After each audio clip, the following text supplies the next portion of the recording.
Kamitha Suchi, a second-year high school student in Class 2B, was summoned by Ms. Onagata Masami, his teacher, to discuss his career aspirations survey. Masami was puzzled because Kamitha had written Kabuto beetle as his future career. Kamitha explained that he wanted to catch these beetles and give them to children to make them happy. Masami pointed out that it meant Kamitha wanted to make people happy, to which Kamitha agreed, though he admitted he hadn't found his specific goal yet. Masami suggested he become a manga artist so he could create stories about Kabuto beetles, which she believed could be marketable. She even shared a detailed storyline idea featuring a male beetle, a female honeybee, and a locust as a rival. Her elaborate pitch left Kamitha confused about what to do next. During a break, Nanasaki Ikuo invited Kamitha to buy canned drinks. Ikuo expressed concern about Kamitha being called in by Masami for his survey. Knowing Kamitha's tendency to write something silly, Ikuo asked what he had written. Kamitha replied that after discussing it with Masami, he was starting to think about it more seriously. Ikuo asked if there was anything Kamitha wanted to pursue. Kamitha admitted that he wasn't even sure he could picture himself as a college student, let alone have any aspirations. Ikuo insisted Kamitha should figure out his future soon. Just then, Tatsuya Araki and his friends passed by. Araki's friends asked for his career advice, but Araki said he wasn't planning to go to college. They admired Araki's relaxed yet reliable demeanor. Kamitha found himself wishing he could be like Araki, who seemed carefree and fully immersed in gaming. Ikuo mentioned that Araki would likely inherit his family's business and enjoy a fun summer break because of his popularity.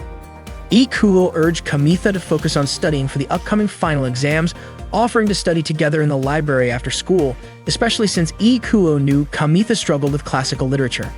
Meanwhile, in class, Tsuneki Takari asked Kikuchi Yuko what she had written on her future survey. Yuko said she wanted to be a housewife and raise children while working as an idol. Takedo Yukie doubted Yuko truly understood what it meant to be a housewife. For Yuko, it sounded delightful and she envisioned herself as an idol with children.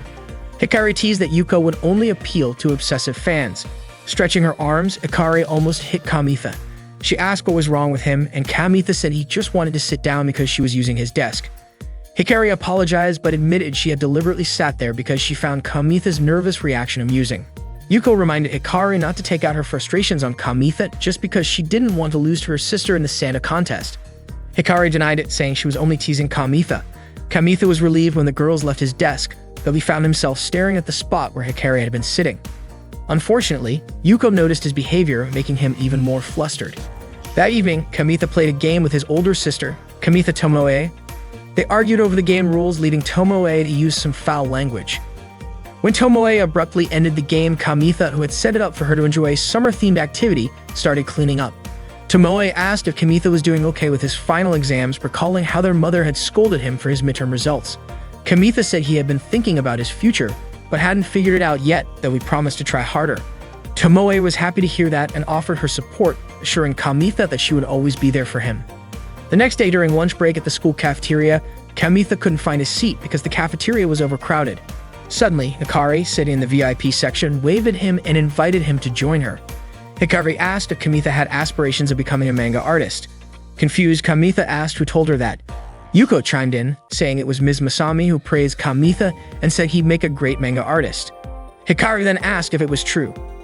Kamitha explained that Masami was just speculating since he had never drawn manga before. They offered Kamitha a seat and he felt relieved. At first, he thought they were going to tease him. Hikari suggested he use the pen name Emerald Sensei.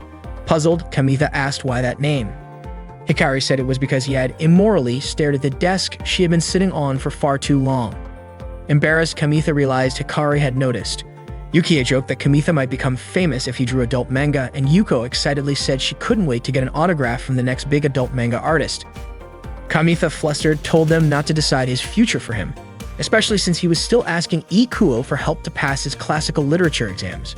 They teased him further, joking that he and Ikuo might be a couple because they were always together, even sharing drinks from the vending machine. Kamitha denied it vehemently, insisting he was neither homo nor immoral, but they just laughed and remained unconvinced. Later in the library, Kamitha and Ikuo were studying together when Hikari approached them, asking if Ikuo could also help her with classical literature. She admitted she was struggling with the subject and added that failing any subject during the finals would mean she couldn't join her family's summer vacation. She begged Ikuo, offering to buy him 3 cans of Panda Cocoa. Ikuo hesitated, saying it was hard to teach someone without knowing their current level. Hikari suggested that he give her a quiz to figure it out. Kamitha tried to signal Ikuo to refuse, but a sharp glare from Hikari made him nervous, and he reluctantly said he didn't mind. Ikuo finally agreed, and they ended up studying together. During gym class, the climbing club president and his friend were caught spying on Hikari as she played basketball. Ruse, the student council president, caught them and chased them away. Watching the scene, Kamitha remarked to Ikuo that the climbing club president seemed to have a huge crush on Hikari. Ikuo then asked Kamitha if he liked Hikari as well. Flustered, Kamitha denied it, saying Hikari was the one always teasing him. Ikuo commented that it was better to be teased than disliked because if Hikari ever hated Kamitha, every girl in the class would turn against him. Unlike Kamitha and Ikuo, Hikari was quite popular. Ikuo mentioned he once saw Hikari eating ramen with her sister when they spotted her walking with a bearded man who seemed too young to be her father. Ikuo's sister was convinced they were dating. Kamitha speculated that Hikari might have a thing for older men.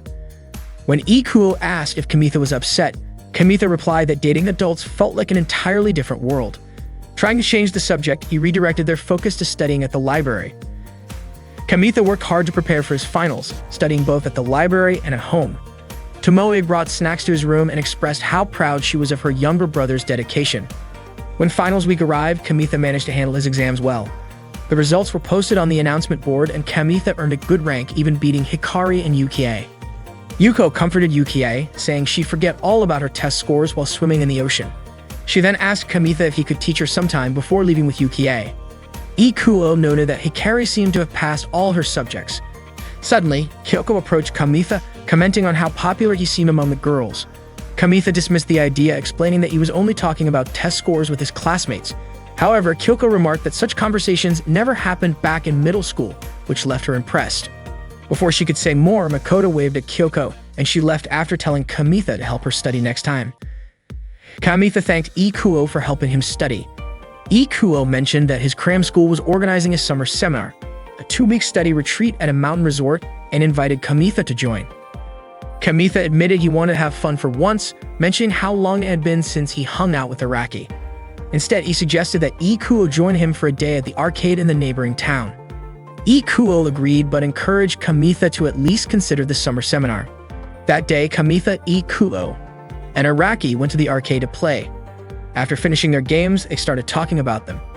Ikuo mentioned that Araki seemed so laid back, unlike Miyame Toru, even though they were both taking the same tests. Araki said he would help with his family business and that he planned to go on a 3-day, 2-night trip with the part-time workers during the summer. Araki added that he actually wanted to take care of Usagi, but the second-year girls said they wouldn't go if Araki didn't join. Ikuo asked if those girls were his classmates, and Araki clarified that they were Yukie, Yuko, and Hikari. Kamitha and Ikuo were surprised, and just as Kamitha was about to say something, Ikuo stopped him. Araki then asked if they wanted to join the trip as well. Ikuo teased Kamitha, saying he was just jealous that Araki was also popular with the second-year girls. Araki seemed confused and reminded them that Kamitha should already know his preferences. He then went back into the arcade. Kamitha, still confused, remarked that Hikari already had a boyfriend but was going on a trip with another guy. Ikuo laughed, saying that Hikari probably used studying as an excuse to prepare for a group dating trip. Ikuo added that the dynamics of the girls in their class were important. What mattered was that if Araki didn't join the trip, the third-year guys would hold a grudge. Ikuo then followed Araki back into the arcade, while Kamitha decided to go home. On his way back, Kamitha noticed a new pastry shop and thought about buying some sweets for Tomoe another time. Then he saw Hikari working a part-time job with the bearded man Ikuo had mentioned before. Kamitha was surprised and thought Hikari was too young to be dating someone like that. He considered that if he tried harder, he might be able to get a girlfriend or two. But when his eyes fell on a less attractive girl nearby, he changed his mind. Watching Hikari work, Kamitha thought she was incredible and always seemed to be a few steps ahead of him. He didn't want to stay the same, so he called Ikuo and told him he'd join the summer seminar. That night, Kamitha was packing for the seminar when Tomoe knocked on his door, letting him know she finished using the bath. She commented on how much work it took to prepare for the seminar. Kamitha sighed and admitted he felt uneasy because it was a prestigious prep course with students from all over the country, and the only person he knew there was Ikuo. Tomoe reassured him, saying it was a chance to meet some cute girls from other schools. Kamitha blushed and said he wasn't going there to meet girls. Tomoe laughed and praised him for spending his summer vacation studying. She handed him a box of mushroom-shaped chocolates as a gift, which made Kamitha happy. He believed everything would go well as long as he had his favorite chocolate. He thanked Tomoe. Tomoe told him she had gone yukata shopping with Toru that day and had found the chocolates by chance. Kamitha asked if Tomoe planned to wear the yukata to the fireworks festival with Toru. He joked about not knowing who should be focusing on exams. Tomoe smiled and said she wanted to enjoy her final fireworks festival as a high schooler. That day, Kamitha and Ikuo boarded a bus to attend the summer seminar. They arrived at a lodge located in the mountains, where many high school students from various schools were already gathered. Kamitha noticed two girls chatting nearby, mentioning that the place even had a swimming pool. Ikuo reassured Kamitha that there were many students just like them, so Kamitha shouldn't worry about it being his first seminar. Kamitha felt confident that if he stayed motivated, he could catch up to the others. Ikuo was glad to see Kamitha's spirits lifted again. Kamitha believed it was the mushroom shake chocolates he ate on the bus that gave him energy. Suddenly, Kamitha spotted the shadow of a girl wearing a doTERRA, a type of Japanese winter coat, in the upstairs window. Ikuo dismissed the idea, saying there was no way someone would wear a doTERRA in the summer, but Kamitha was startled when the girl suddenly disappeared. Ikuo teased him, saying it might be the ghost of a test taker who had jumped to their death, a story often told at such seminars. Kamitha begged Ikuo to stop, fearing he wouldn't be able to sleep later. Just then, a staff member firmly instructed everyone to head to the conference room for an orientation about the facilities and schedule. The students filed into the room, but one boy tried to sneak out. The staff member quickly grabbed him and dragged him back in. Ikuo was surprised to learn that some students were forced to attend the seminar, and he jokingly warned Kamitha to keep a low profile. That night, Ikuo asked Kamitha how his placement test went. Kamitha admitted he ranked last because he had underestimated the difficulty, thinking it would only cover basic material. Meanwhile, Ikuo was placed in the elite class, alongside the girl they had seen earlier. Her score was far higher than Ikuo's, leading him to suspect she might be a top student from a prestigious school. Kamitha felt naive for thinking he was ready for the seminar. Ikuo encouraged him to rest up for the next day. As Kamitha lay on his futon, he regretted coming to the seminar. He imagined what it would have been like to go to the beach with Hikari instead.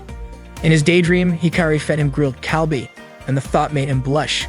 Shaking off the fantasy, Kamitha refocused on his goal of improving himself during the seminar. Determined, Kamitha opened the window and declared to the night sky that he would complete the summer seminar no matter what. Suddenly, a beetle crawled into the room, and before Kamitha could react, a girl's hand appeared at the window, startling him. He immediately thought of the ghost story about the test taker. The girl crawled through the window and into Kamitha's room. She was shivering and seemed to need help. Panicked, Kamitha let out a hysterical scream. Kamitha was startled when a girl crawled into the window of his lodge room. He immediately remembered the ghost story about an exam taker who jumped. The girl was shivering and needed help, which made Kamitha scream hysterically. The girl turned out to be Hikari, who asked for a towel. Kamitha, still in shock, questioned if the Hikari before him was a ghost. Hikari sarcastically invited him to check her body to make sure. Hikari then asked why Kamitha was staying at the lodge. Kamitha replied by saying it was his room. Hikari clarified her question, asking why he was attending the summer seminar. Had he done something wrong? Kamitha explained that he came because Ikuo invited him. He then asked what happened to Hikari. Hikari revealed that she had been kidnapped in a car and brought to that place. Hearing the word kidnapped, Kamitha imagined Hikari tied up looking sensual. He quickly dismissed the inappropriate thought and asked who had kidnapped her. Hikari explained that it was her parents. They had caught her working a part-time job and decided to confine her during the summer break. She went on to say that when she told her parents about her plans to go on a group date trip with Yukie and Yuko, they got angry and dragged her to a hotel in the middle of the forest. Kamitha admitted he had suspected that Hikari had lied about her family vacation. Hikari retorted that no girl would openly share details about her love life, especially since there was no benefit in giving Kamitha a rundown of her summer plans. She looked annoyed. Kamitha realized that the more he pressed Hikari about it, the more irritated she became, like a cornered animal. He then asked if she was planning to leave the mountain dressed like that. Hikari replied that she was. She hadn't expected there to be no bus stops nearby, and her phone had been confiscated by her parents, so she had no choice but to wait for the rain to stop. She also shared how she had been chased by a wild deer, which made her scramble up the open window without thinking. Kamitha accidentally noticed her curvy figure and immediately apologized, saying he wasn't thinking anything inappropriate. At the same time, Hikari apologized for soaking Kamitha's chair. Suddenly, she sneezed. Kamitha handed her a tissue and suggested she change her clothes before catching a cold. Unfortunately, all of Hikari's clothes were wet. She complained that her parents had replaced her BBQ grill with textbooks. Kamitha unintentionally glanced at Hikari's chest, which she noticed, startling him. Hikari mentioned again that all her clothes were soaking wet, prompting Kamitha to suggest borrowing some from the nearby girls. Hikari assumed Kamitha was there with female friends, but he clarified that he wasn't. She admitted that she was more afraid of the police than ghosts in that place. In other words, if a guy showed up in the middle of the night asking to borrow a girl's clothes, she'd probably call the cops. Hikari then asked to borrow Kamitha's clothes. She measured his size by patting his backside and comparing it to hers, concluding that their sizes were similar. She borrowed his gym clothes until hers dried. Kamitha warned her that his gym clothes were sweaty. Hikari sniffed them and said they didn't smell that bad. Kamitha panicked as Hikari sniffed his clothes but allowed her to borrow them. Hikari thanked him and left the room. Kamitha still couldn't believe she walked out with his gym clothes. He even wondered if she'd wear her underwear underneath them. That night, Kamitha dreamed of Hikari repeatedly sniffing him. The next morning, Kamitha was still puzzled about why he had such a strange dream. He entered his basic class, doubting that Hikari would be there. He didn't recognize any of the students in the class, making it difficult to blend in with the situation. During lunch break, Kamitha ran into Ikuo and told him about what had happened the night before. He mentioned that it had left him restless, making it hard to get a good night's sleep. Ikuo was equally surprised to learn that Hikari was attending the summer seminar. Apparently, she wasn't in either the basic or elite class. Out of the blue, Hikari approached Kamitha and Ikuo, greeting them with her usual cheerful tone. They ended up sitting at the same table. Her new friend was Yoshida Mako. Hikari and Makoto were in what they jokingly referred to as the grade recovery class, a special class created just for the two of them. It turned out they were both labeled as troublemakers and had been imprisoned during the last test. Hikari was grateful for Moko's company, saying that if Mako weren't there, she would have been stuck alone with a creepy older man carrying a bamboo sword. Ikuo chimed in, questioning why that instructor insisted on such an outdated look, pointing out that people like that were not well received these days. Mako suggested that maybe the instructor dressed that way to appear intimidating. Ikuo dismissed the idea, saying the outfit was simply over the top.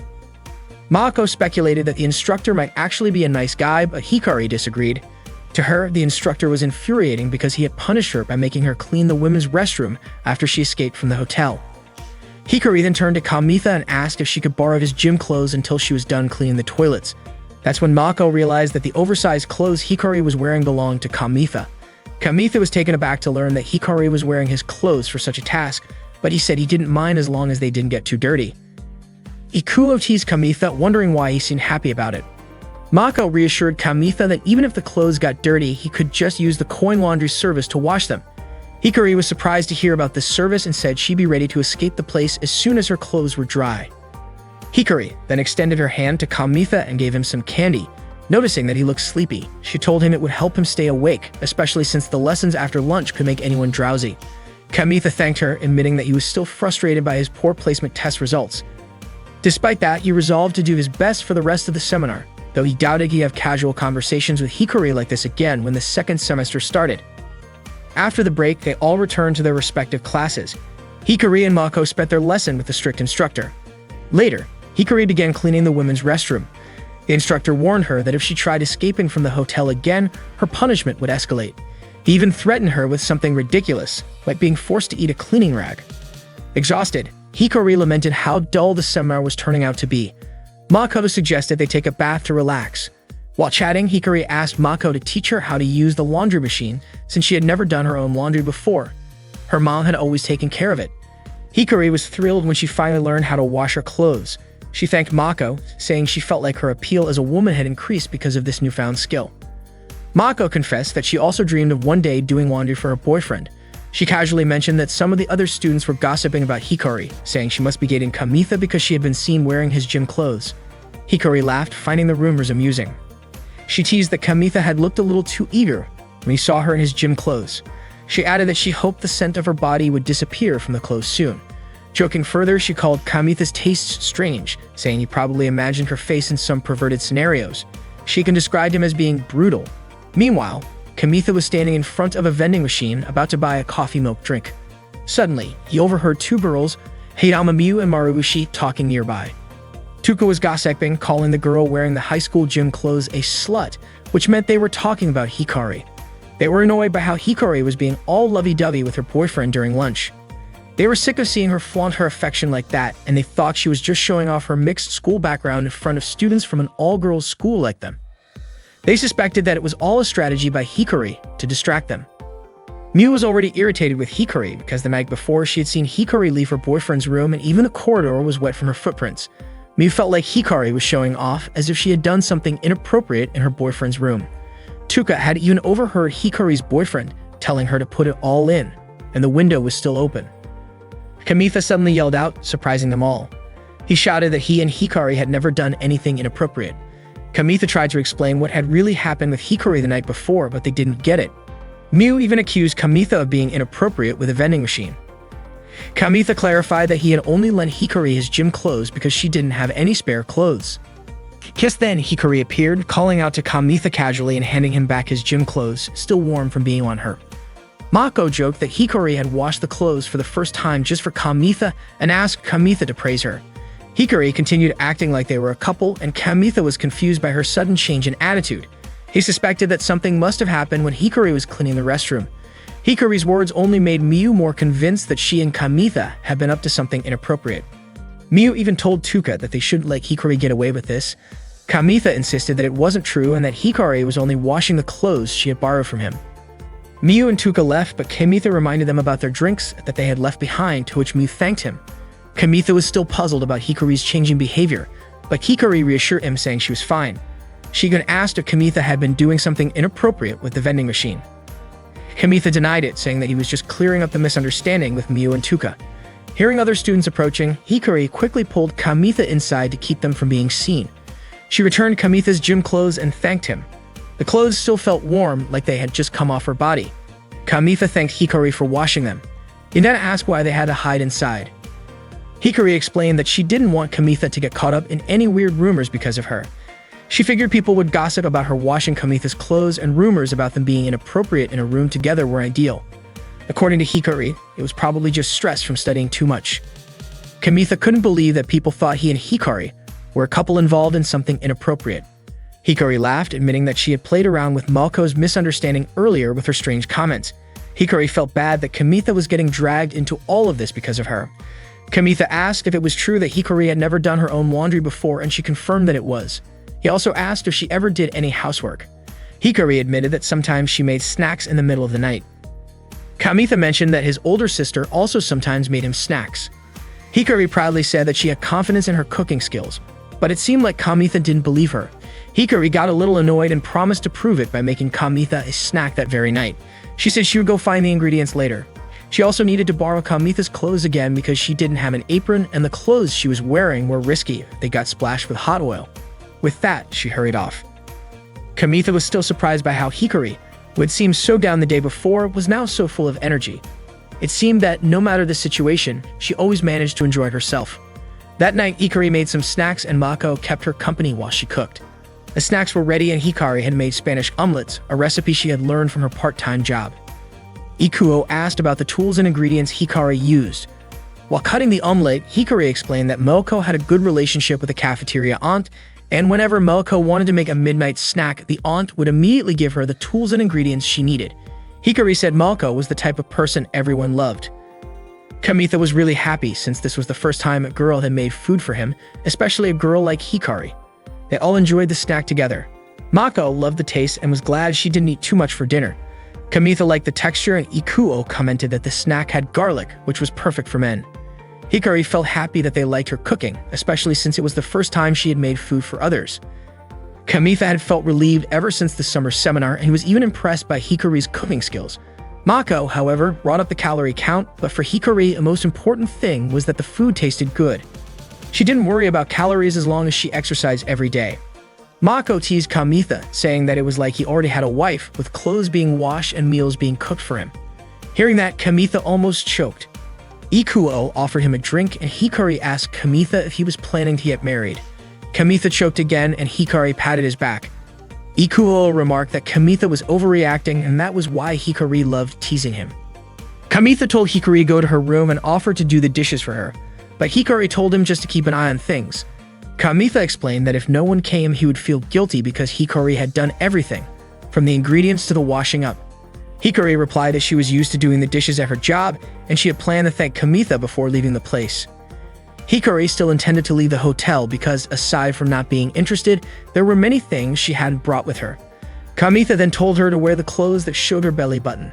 Hikari asked if Kamitha liked belly buttons, and Kamitha admitted he did, especially hers, which was very cute. Hikari thanked him, but she felt like she looked like a mischievous child in the summer heat. Kamitha told her that he would continue lending her clothes, but he asked Hikari to stop doing such dangerous things like running away from the hotel, which was as dangerous as being chased by a wild deer that night. Hikari didn't want to trouble Kamitha, and she said it wasn't his problem. But Kamitha replied that it clearly was his problem because he was worried about her to the point that he couldn't focus on his studies. He also said he wouldn't let her just leave. Upon hearing this, Hikari turned around and called Kamitha's name. The scene seemed like it was about to turn romantic, but instead, Hikari simply handed Kamitha the plate and asked him to return it. She mentioned that since the weather was getting worse, she would stay and study a little longer. Kamitha smiled and wished her good night before heading off to return the plate.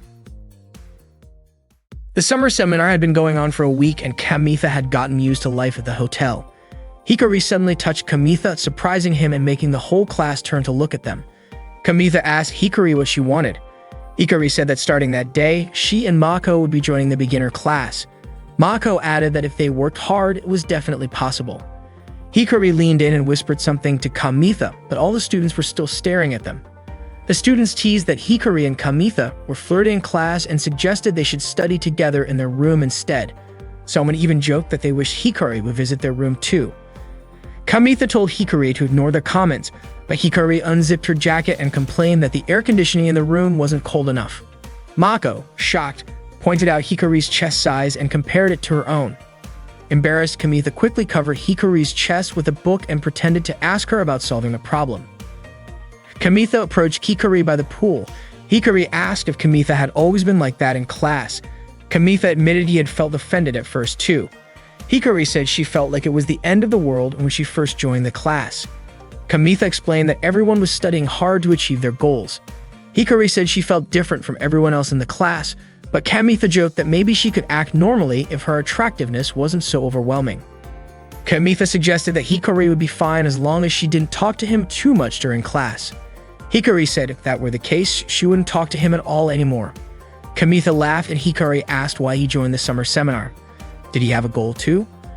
Kamitha couldn't answer.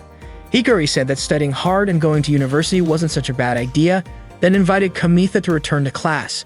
The day's lessons went smoothly. That night, Kamitha studied in his room while eating instant cup noodles. He remembered Hikari's question from earlier and thought about how he couldn't tell her that he joined the summer seminar to change himself and that her teasing was making things harder. Suddenly, he heard a noise in the hallway. When Kamitha opened the door, he was shocked to see Hikari standing there. Hikari greeted him with a playful good evening in a cat-like voice. Kamitha told her to knock normally next time because he thought she was a ghost. Hikari insisted she wasn't a ghost. She was a cat at that moment. Kamitha asked why Hikari came to his room so late. Hikari said she was bored, so she came to Kamitha's room. Kamitha was confused, reminding her that earlier she said she wouldn't talk to him. Hikari explained that she didn't bring her phone and felt bored. She walked into Kamitha's room without hesitation, saying she wanted to chat to relax after the stressful day. Kamitha checked the hallway and quickly shut the door. He told Hikari that he was preparing for tomorrow's class, but Hikari noticed his empty ramen cup and said she wanted some. Kamitha apologized, saying he didn't have any left, just the leftover broth. Hikari happily drank the broth, surprising Kamitha. Kamitha couldn't believe Hikari was in his room, wearing her gym clothes and drinking his leftover ramen broth. He said he needed to focus on studying, but Hikari stared at him, making him uneasy. She teased him, saying he wasn't good at concentrating. Kamitha asked why she didn't visit Mako's room instead. Hikari had already been there. The door was open, but the room was pitch black and it seemed she had fallen asleep.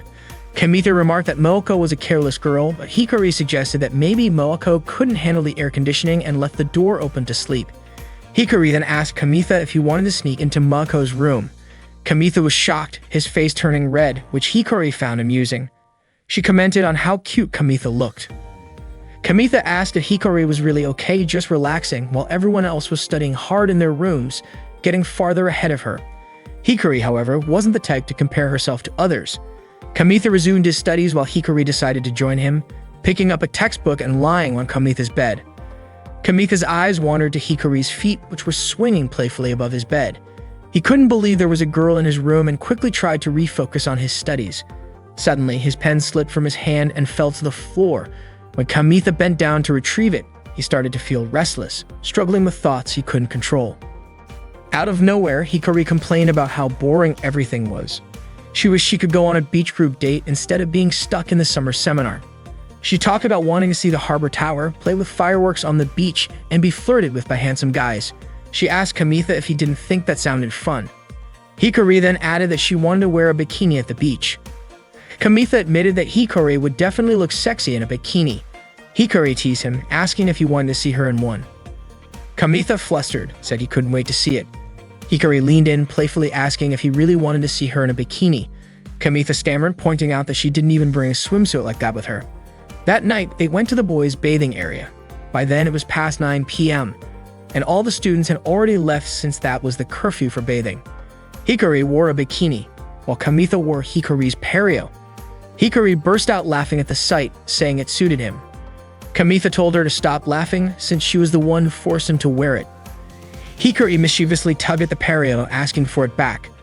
Kamitha quickly stopped her, reminding her she was the one who lent it to him in exchange for his gym clothes. Kamitha then asked why they had to go to the boys' bathing area. Hikari playfully suggested they could go to the girls' bathing area instead. Kamitha clarified that wasn't what he meant. He just didn't understand why she needed to show off her bikini in the bath area instead of just staying in his room. Hikari complained about mosquitoes in his room and said she didn't want to be cramped in a tiny bathroom with him. Hikari then asked Kamitha what he thought of her bikini. Kamitha admitted that it was tempting his willpower. Hikari told him to say it louder, and Kamitha obliged, repeating his comment louder. Hikari thanked Kamitha, saying she really wanted to be complimented by a guy on her new bikini.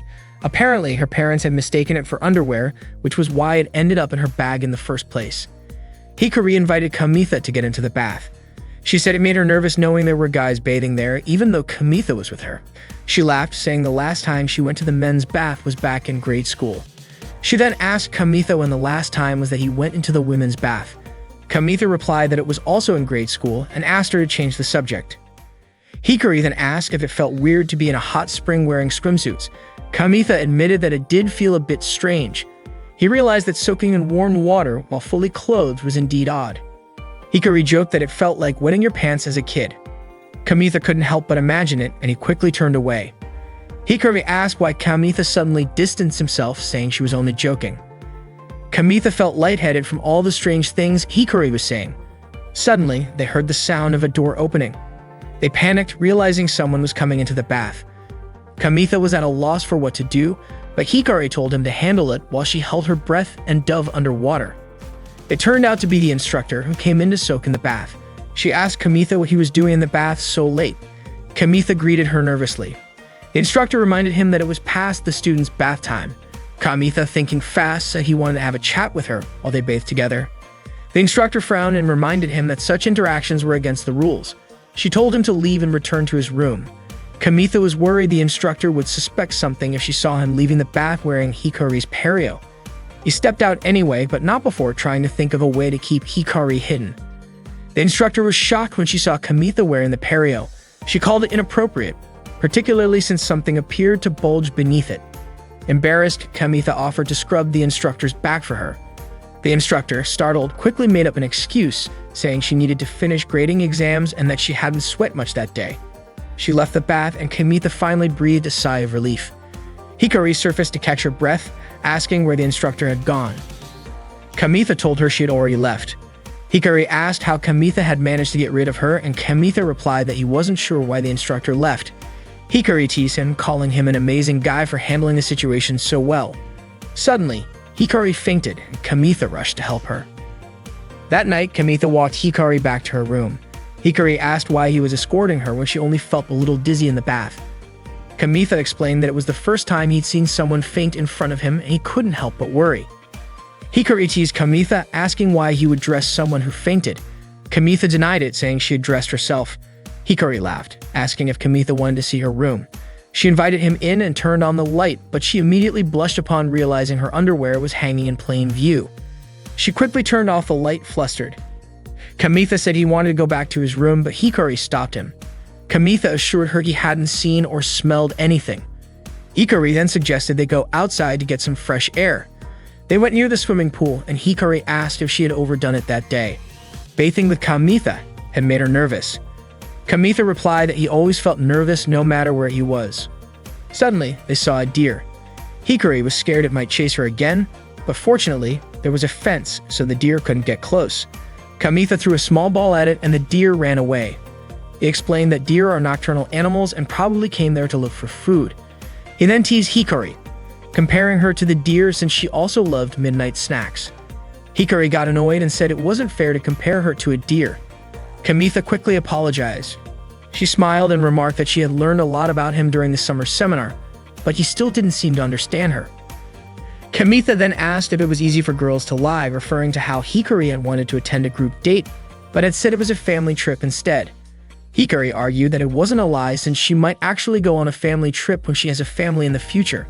Kamitha admitted he didn't get how her mind worked, adding that girls in love were truly unbeatable. Hikari, in turn, teased Kamitha for being too simple-minded, saying that group date trips were more complicated than he thought. Kamitha asked if she liked Araki, who was quite popular. Hikari playfully accused Kamitha of being jealous of Araki. Kamitha denied it, saying that anything about Araki was confidential. Kamitha then asked if the chef at her part-time job was her boyfriend. Hikari was surprised and asked when Kamitha had gone to her workplace. She suspected him of revealing her secret job. Kamitha denied this, saying he had no idea what she was talking about. Hikari explained that the school had informed her parents after someone reported her to the disciplinary committee. She admitted it was her fault for working secretly. Kamitha mentioned seeing her talking with the chef. Hikari clarified that the person Kamitha was referring to was the shop owner, who was not her boyfriend and was in fact married. Hikari then suggested they go back since the weather was getting cold. The summer seminar eventually came to an end. Kamitha and Ikuo boarded the bus together. Ikuo reflected on how lost he had felt when they first arrived at the seminar, and now as they were leaving, he felt sad. A lot had happened to Kamitha, especially that night he had talked with Hikari. Since then, however, Hikari hadn't spoken to him again, and Kamitha suspected she might be wary of him. Ikuo regretted not saying goodbye to Mako. Kamitha noticed Mako at a window on the upper floor, but he reassured himself that Mako wasn't a ghost. It turned out Mako had overslept and was being scolded by the instructor. Mako explained that she had rushed to wake up early to see the bus off, but the instructor called her a failure. Mako protested, saying she had even worn long clothes to avoid catching a cold during exams. The instructor lectured her about the dangers of the night wind and also scolded her for always sleeping with her door open. The instructor threatened Mako with more trouble if she failed her exams again. Frustrated, Mako reminded the instructor of her own embarrassing moment last year when Mako had kindly brought her a kendo sword and sunglasses. The instructor apologized, saying there were many strange and scary high school students. She then mentioned a close call in the bathhouse where she was almost ambushed. That evening, Hikari visited her workplace to meet the shop owner. She had quit her part-time job after her parents found out about it.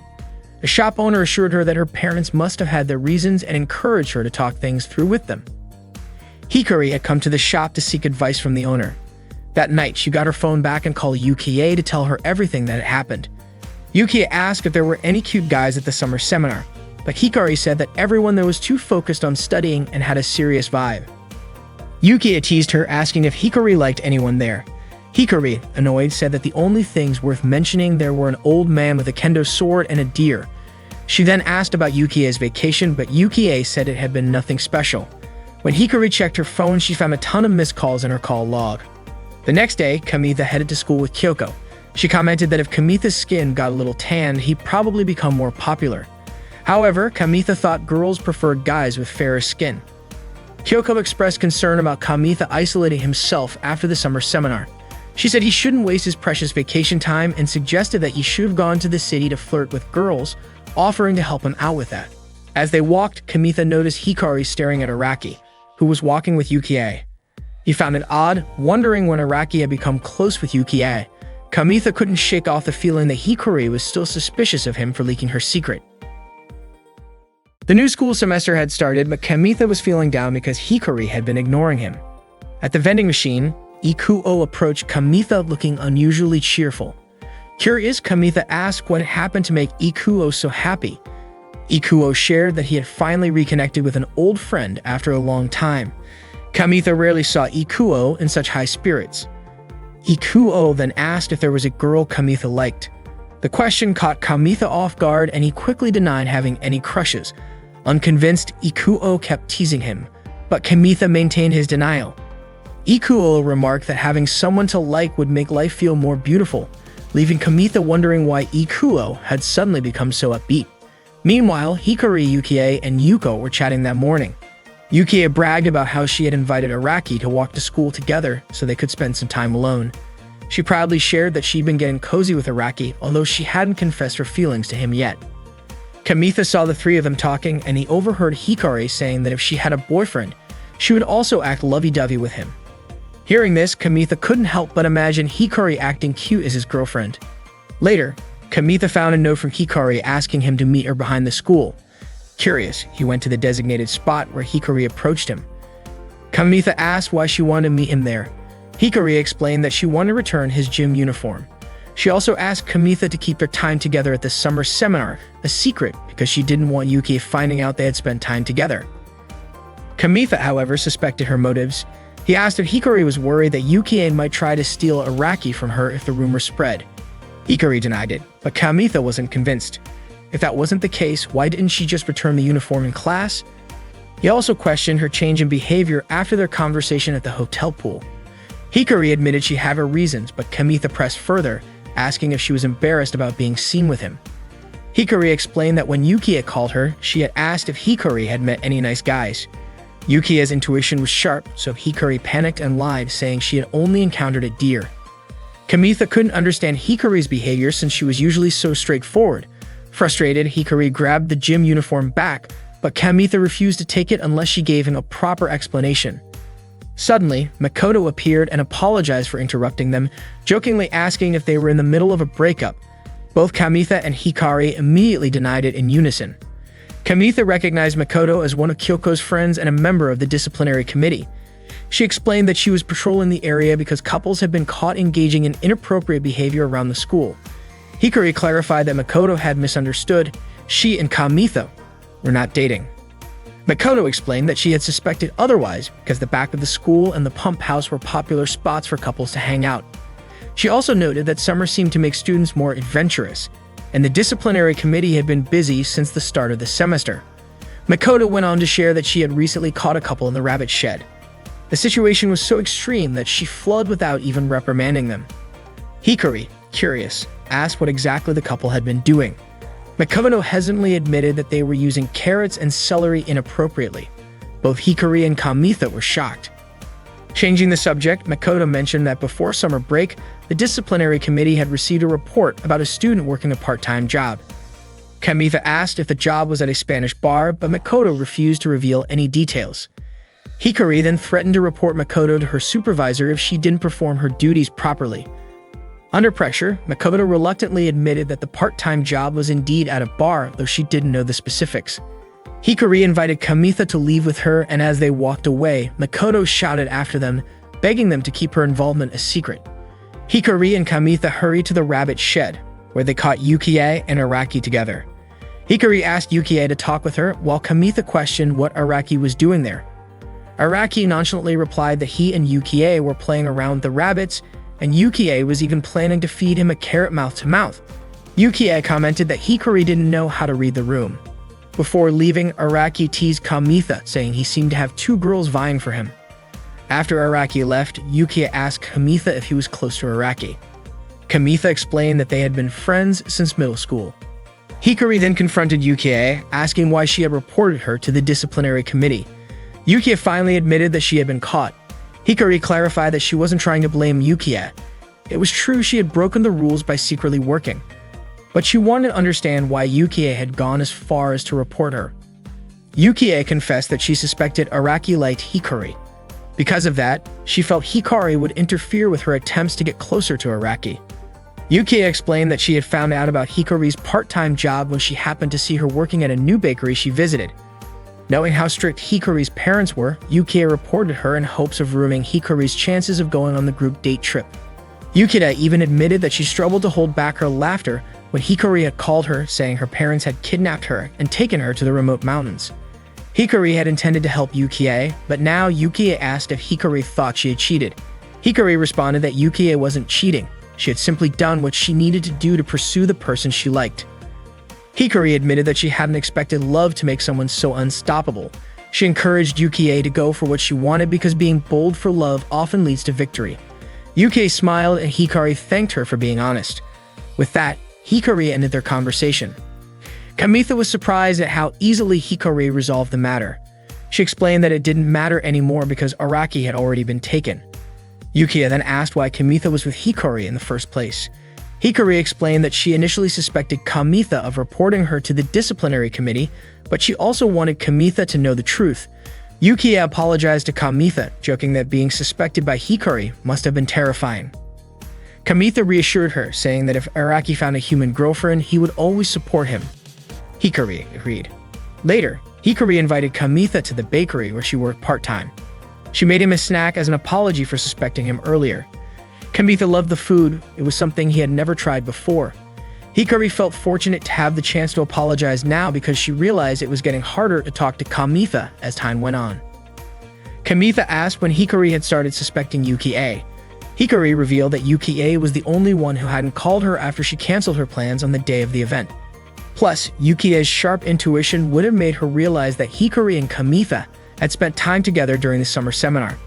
That's why Hikari had been acting distant toward Kamitha. Kamitha shrugged, saying he wouldn't have cared even if people found out or started gossiping. He suddenly remembered the hiking club leader who had a massive crush on Hikari and silently felt relieved that no one knew about his closeness to her. Kamitha then asked why Hikari hadn't told him about her suspicions earlier. Hikari explained that she hadn't been able to say anything without solid evidence until they caught Yukie and Araki at the rabbit shed.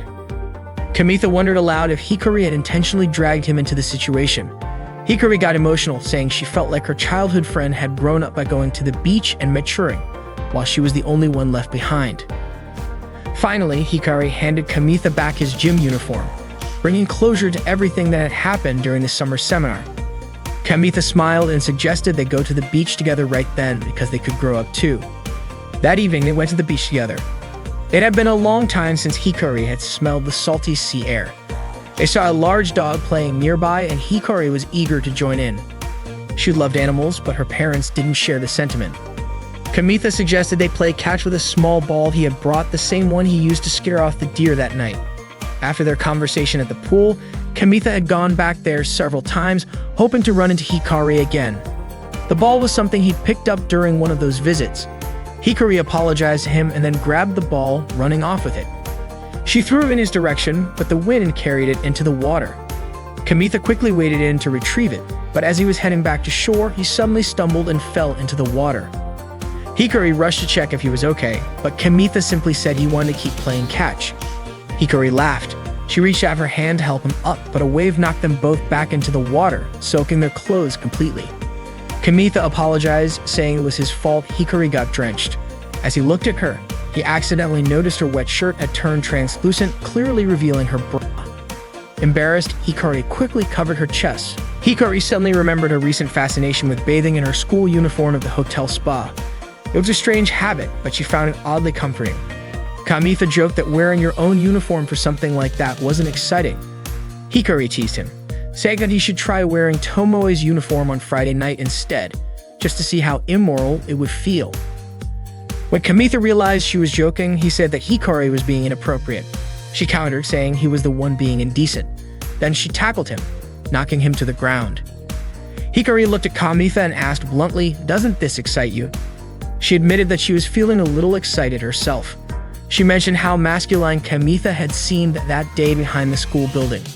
Kamitha, caught off guard, muttered that he couldn't really understand her because there was sand in his ear. Hikari leaned in, touched his ear, and made him open his mouth slightly. Before he realized it, she kissed him. There they were, kissing on the shore, with Kamitha feeling stunned. His ears and mouth felt as if they were sealed by her touch. As night fell, they stayed on the beach. Kamitha wanted to confess his feelings, but he felt nervous. Meanwhile, Hikari changed into Kamitha's gym clothes again. Kamitha finally worked up the courage to say what was on his mind, but before he could finish, Hikari stepped back toward the water. She confessed that this was her first time spending the night away from home and talked about how much she appreciated her parents. They were the ones who cleaned, did laundry, and cooked meals. Without them, she might not have been able to handle it all. Even though Hikari wasn't confident in her cooking skills, seeing Kamitha enjoy her food made her happy. It inspired her to learn how to cook better and become more self-assured. Hikari wanted to be an independent woman and decided to ask the bakery owner to refer her to a place where she could live and study cooking. Kamitha asked if she still planned to go to college. Hikari explained that it was because of him that she was able to decide her future path. However, the place she wanted to go was far away, meaning they wouldn't see each other much after graduation. She shared that instead of just being with someone who made her happy, she wanted to make others happy through her cooking. Hikari didn't want to do things halfway. For her, that was more important than dating. Kamitha reassured her, saying she could make friends anywhere and that he believed she would succeed. He suggested she could still learn to cook in Kibyo. Hikari laughed, saying he looked adorable, being so surprised by her decision. Kamitha felt a little sad, thinking that he wished he could be more mature and have everything figured out like her. Hikari admitted that finding a place willing to train a beginner while also paying her wasn't easy. Hikari asked Kamitha not to feel burdened, saying it was thanks to him that she had been able to decide what she wanted to do after graduating high school. Kamitha responded that they should remain friends. Hikari smiled at him, confident that Kamitha would understand. Kamitha thought about how they had grown closer, yet Hikari suddenly seemed to be pulling away. He remembered her saying that those who dared for love would win, but now she was acting distant. Kamitha couldn't understand how someone who spoke so boldly about love could be so practical when it came to real life. Hikari leaned in and kissed Kamitha on the cheek, promising to do her best. In that moment, for the first time, Kamitha thought he could truly hear his own heart. One day, Yuki decided to break up with Araki because every time they played house, she was always assigned the role of the baby. Araki, on the other hand, only cared about his rabbit playing the role of the mother. After the breakup, Yuki immediately reconciled with Hikari. Kamitha wasn't even sure if the reason behind the breakup would ever come to light. Although Kamitha and Hikari exchanged email addresses, he hadn't received a single message from her yet. Kamitha studied with Ikuo at the library. Ikuo noticed something different about him, but Kamitha avoided talking about it. Kamitha never confessed his feelings to Hikari that night, even though he thought they had grown closer since the summer seminar. No matter how many times Kamitha tried to approach her, Hikari seemed to distance herself even more. Eventually, Kamitha decided on his future career path. 5 years passed. Kamitha was now a nutritionist student and worked part-time at the cafe where Hikari had once worked. That day, the cafe owner asked Kamitha if he had received a job offer from a food industry company in town, saying it meant he was one step closer to becoming a certified nutritionist. Kamitha replied that his future still felt far off because he wasn't yet professional. The cafe owner then asked if Kamitha knew anyone in the food business besides himself. Kamitha admitted that he did, explaining that this was why he had kept his desire to become a nutritionist a secret. The owner revealed that he was expecting a baby soon, meaning he would be spending less time at the cafe. He added that he had found someone to help Kamitha. This person had once worked odd jobs at the cafe and had returned from their studies in Spain. They were now a specialist in dishes like omelets and venison. The owner said the person would arrive after lunch.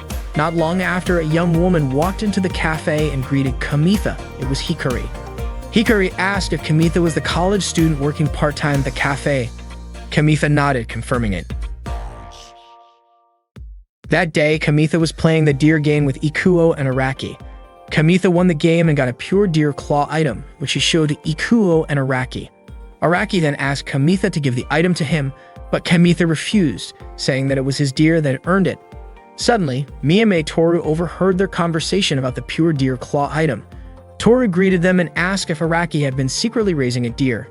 Araki admitted to it, and Ikuo said that if Toru thought they were playing an erotic game, she was completely mistaken. Kamitha explained that the Deer Love game was a training game for animals of all ages. Toru then asked if there was any item that Kamitha wanted. Kamitha asked if Toru wanted the pure deer claw item. Toru introduced herself and said she wanted to trade her item for Kamitha's pure deer claw item. Kamitha was surprised by the size of Toru's deer, and Araki even called it a deer god. Kamitha was curious about how Toru raised her deer. Toru said she had been playing the game since its release and asked if they had only just started playing. Kamitha was surprised because they had also been playing since the game was first released, and he wondered how long one would need to play to have a deer that big. Kamitha then decided to give the pure deer claw item to Toru.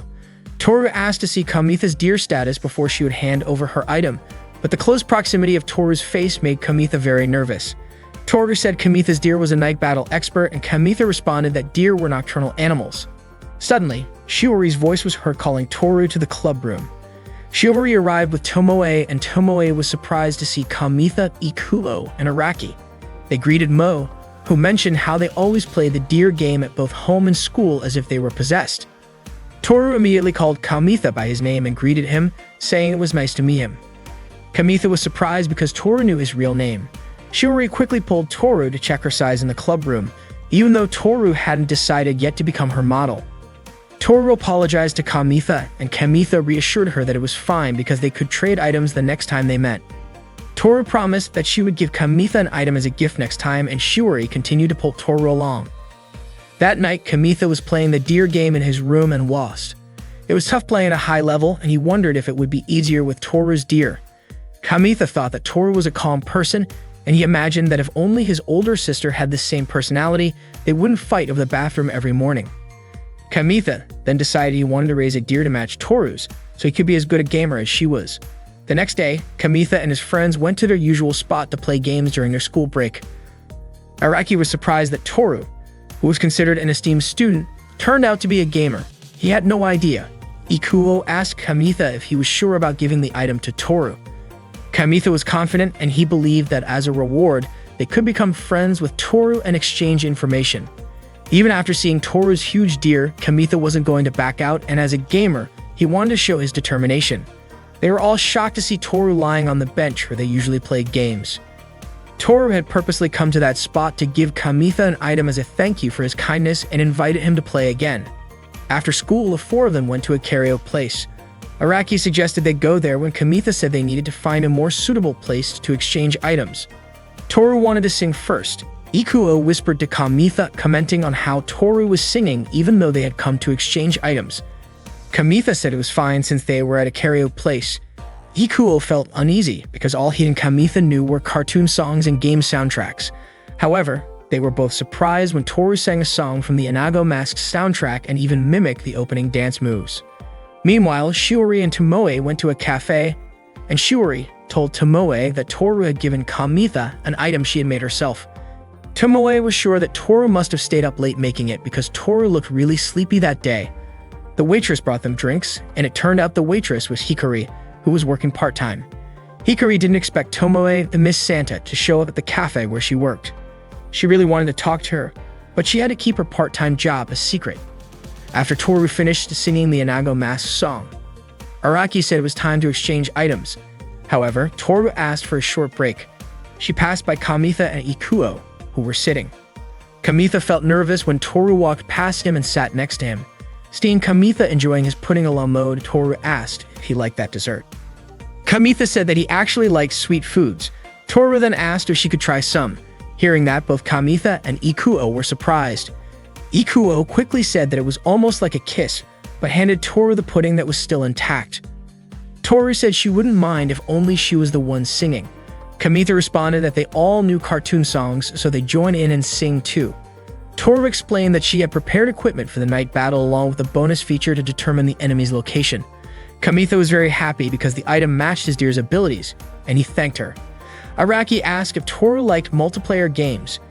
Toru asked why Araki was asking that. Araki replied that it was because her night vision goggles would shine brightly during a duel. Toru said that most of the games she liked were multiplayer. Kamitha said that they also enjoyed multiplayer games. Araki again suggested they play together the newly launched Mirusu game. Kamitha asked if Toru wanted to play that game with them. Toru said she had already pre-ordered it. Over time, they got closer, and they went together to buy the game to play together. They started playing the game and created their characters. Kamitha chose a bear, and Ikuo asked why Kamitha wasn't using any equipment. Kamitha guessed that the high starting parameters must be the specialization of the bear. Toru used a rabbit character, and Kamitha thought her slim physique really represented Toru's image. The game began, and they agreed to start in the forest as their initial arena. When the game started, Kamitha couldn't see the others. The area he was in didn't show his friends' characters. Toru said a rabbit character was walking on a bridge. It was so hard to meet even friends in that game, let alone enemies. The image displayed in Araki's game showed Toru's rabbit character's backside as it walked. Apparently, Araki's fox kept pushing the rabbit, and they both fell off the bridge. Both the rabbit and the fox died in the game. Toru asked Araki to adjust the camera placement correctly. Araki realized that his fox character had died. Kamitha's bear character suddenly died as well. Ikuo's shooter character was immediately attacked by enemies and died too. They all lost, but they were so excited because the game was really fun. Ikuo then asked if Toru's character had the ability to detect enemies, but it turned out that Araki's character had that ability. Kamitha asked if that game wasn't Toru's favorite, and Toru said the game was really fun. The next day in the girls' changing room, Toru was changing into her sportswear with Tomoe and Shiori. Shiori praised Toru for being good at any sport and said that if she joined any extracurricular activity, she would definitely be made a regular player. However, Toru wasn't interested in extracurriculars. She just wanted to play games. Tomoe asked about the game Toru had been playing with Kamitha since last week. Toru said that playing with other kids reminded her of her middle school days because lately she had always played games alone. Shiori agreed that those memories were important and then suggested that Toru become a model at COMIMA. Toru mentioned that she had been playing the Mariusa game because she heard Shiori say her game character was cute, so she pre-ordered it. She didn't expect to be able to play with friends. Toru also mentioned that Kamitha said the same thing as Shiori, that the rabbit character represented her image very well. Shiori then said that she had already decided to sew the costume and that Toru would be the mascot. Shiori was confident that with the rabbit costume, Toru would become famous. Toru admitted that COMIMA sounded fun, but she didn't want anyone she knew to see her cosplaying. Shiori questioned who exactly Toru didn't want to be seen by at COMIMA. Toru quickly changed the subject, saying that Tomoe had lost some weight. After school, Kamitha, Ikuo, Araki, and Toru played games together. Ikuo's character managed to defeat an enemy and got a new item, a rabbit ring which increased critical hit power and evasion by 30%. The ring could be considered a vitality booster. Ikuo decided to give the rabbit ring to Toru's character, as it would be more effective for a rabbit character to wear it. Toru thanked him and said she would get a lot of critical kills. Toru then asked if Kamitha wanted the rabbit item too. Kamitha said it was fine because he hadn't really thought about it. Toru showed him a rabbit keychain she made herself, giving it to Kamitha. She had made it because she really liked the character. Araki even said he wanted one too.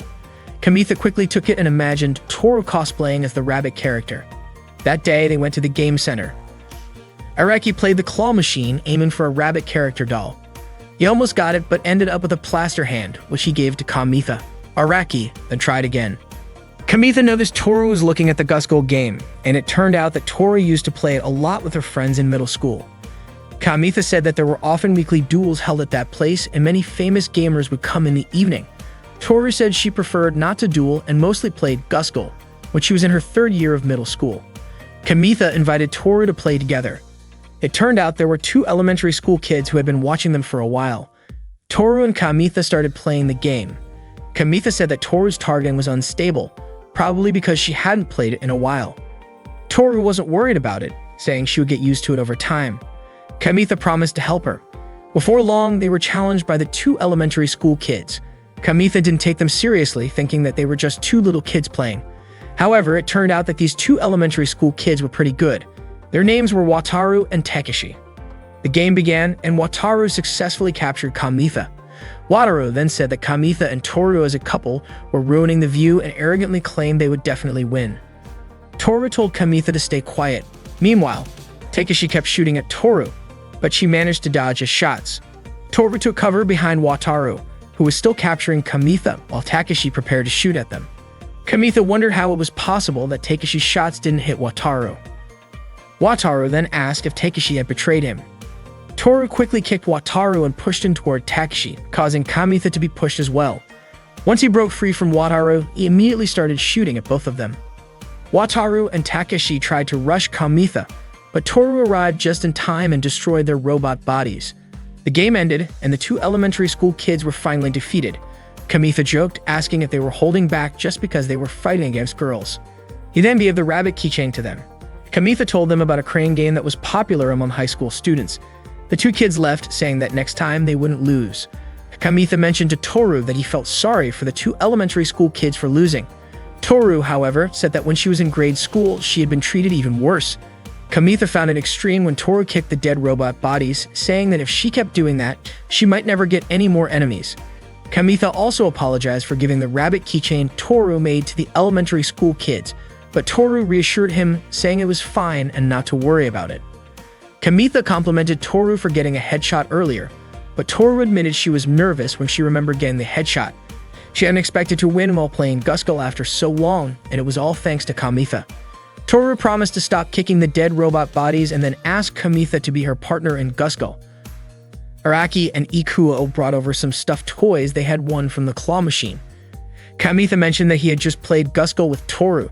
Toru said she was happy because after such a long time without playing, she felt like playing with Kamitha made her stronger. Araki said he was a solo Guskull player, and Ikuo admitted that he had stopped playing Guskull after grade school. Toru said that as long as Kamitha was her partner, she felt stronger. Kamitha agreed to be her partner in Guskull, and Toru thanked him. That night, Toru took a bath, still thinking about their Guskull game earlier. She reached for the Guskull robot that was nearby. Her older brother immediately yelled at her to hurry up and get out of the bathroom. Kamitha, Toru, Araki, and Ikuo were teaming up in the game Miryusa, working together to defeat their enemies.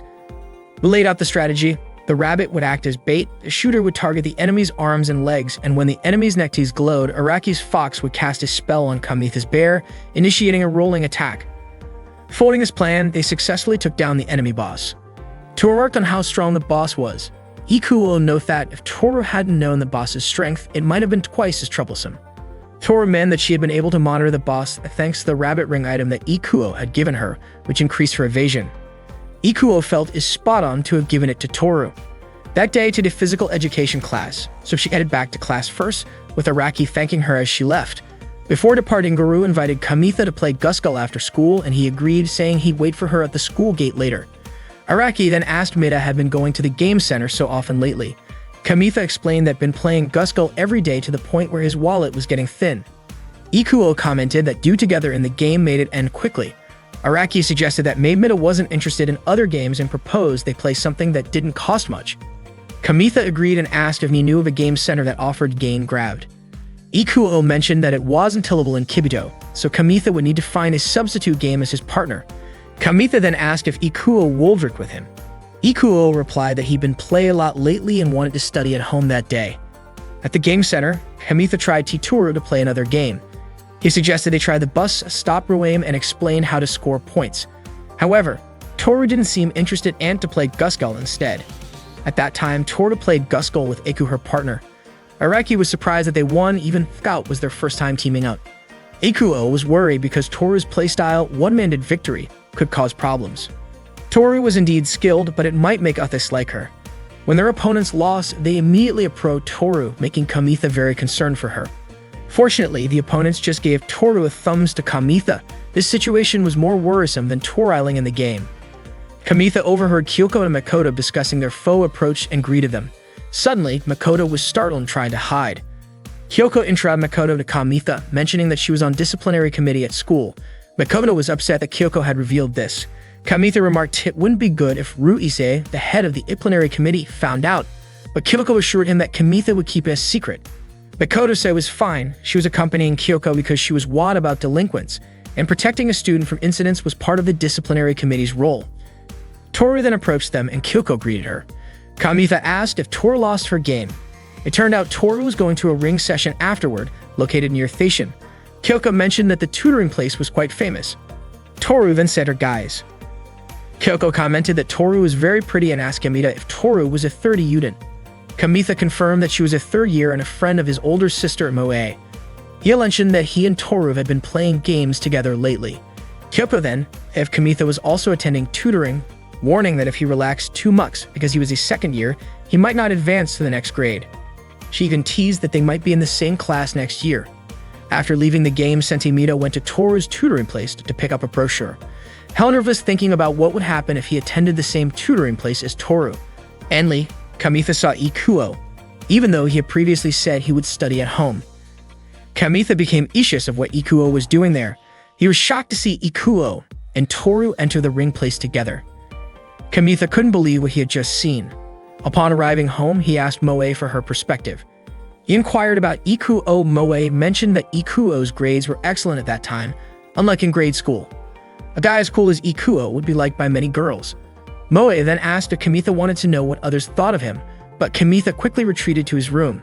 The next day at the game center, Araki and Ikuo tried the bus road game. They lost multiple times because they couldn't operate the bus timely in traffic jams. They wondered how Kamitha could play such a difficult game. Araki vowed to beat Kamitha's high score. Meanwhile, Kamitha and Toru were waiting in line to play Gusgul. When it was their turn, Toru was well known among the kids at the game center, and they invited her to play with them.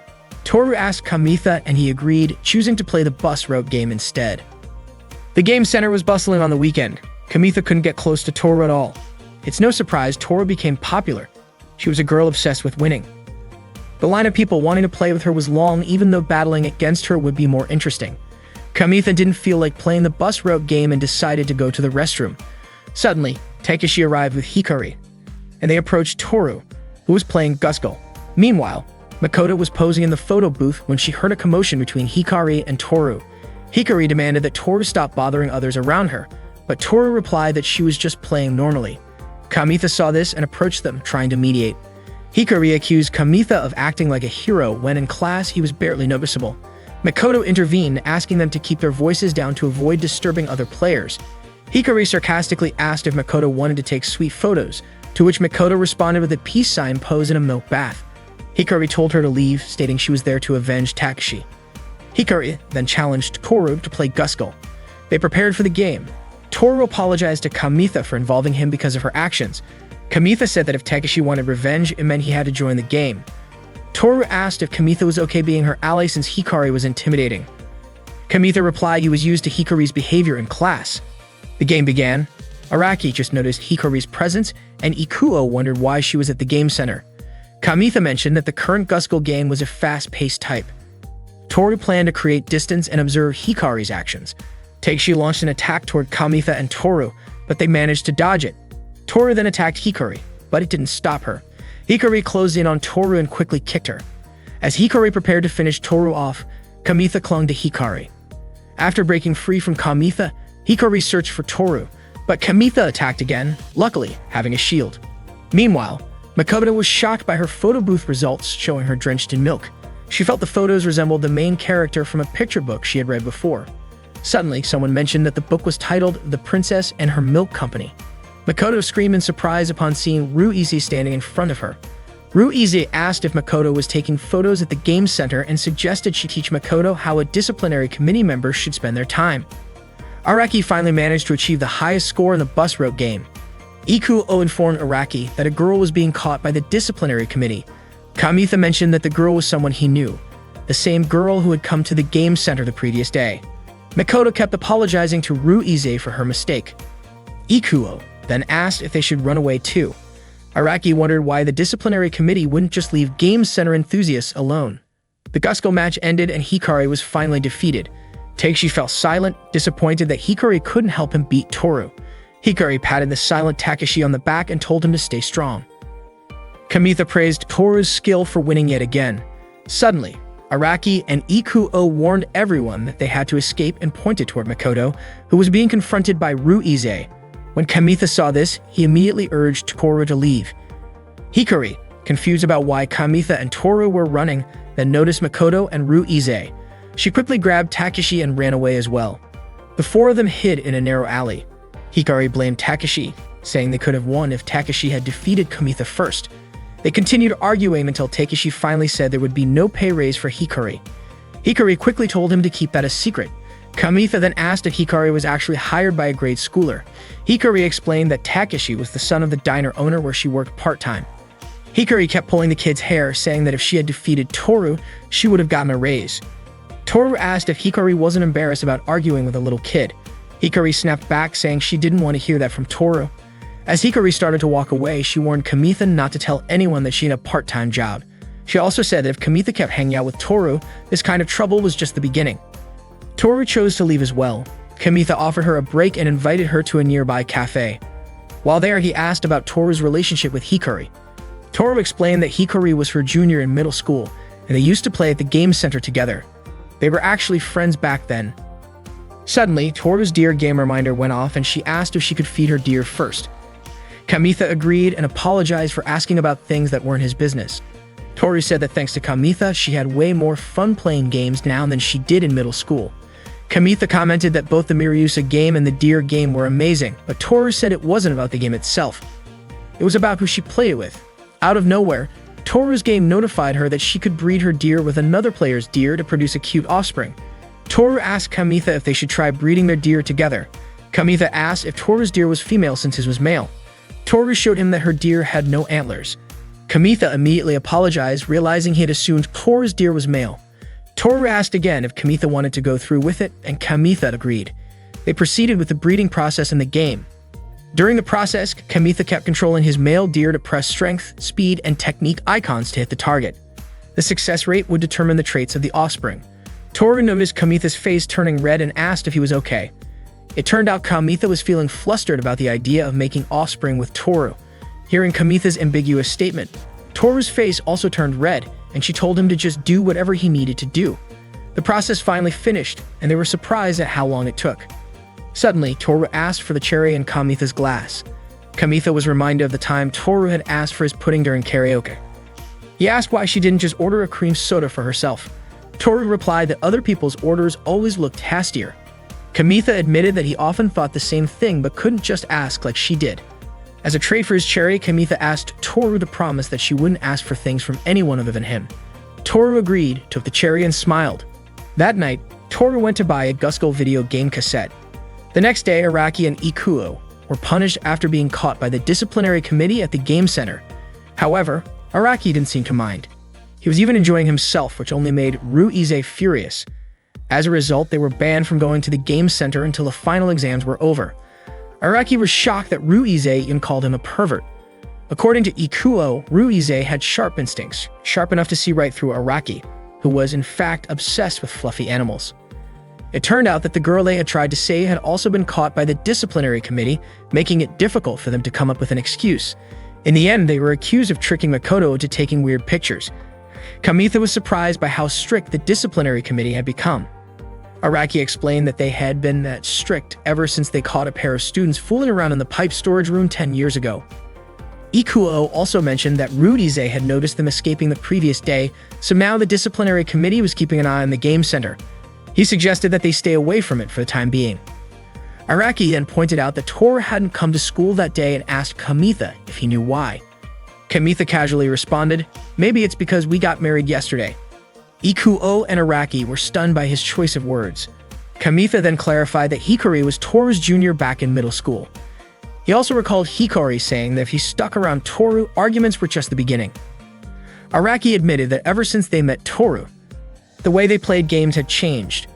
Ikuo noted that Toru was incredibly skilled in Miryusa, but Kamitha argued that all of them had improved because of her. Ikuo pointed out that Toru leveled up so quickly that it was hard to keep up with her, and because of that, they didn't have time to study. Wasn't that also a problem for Kamitha? Kamitha admitted that he had even started cutting into his lunch money just to play Guskull. Araki realized that being friends with Toru had affected their pride, their grades, and even their finances.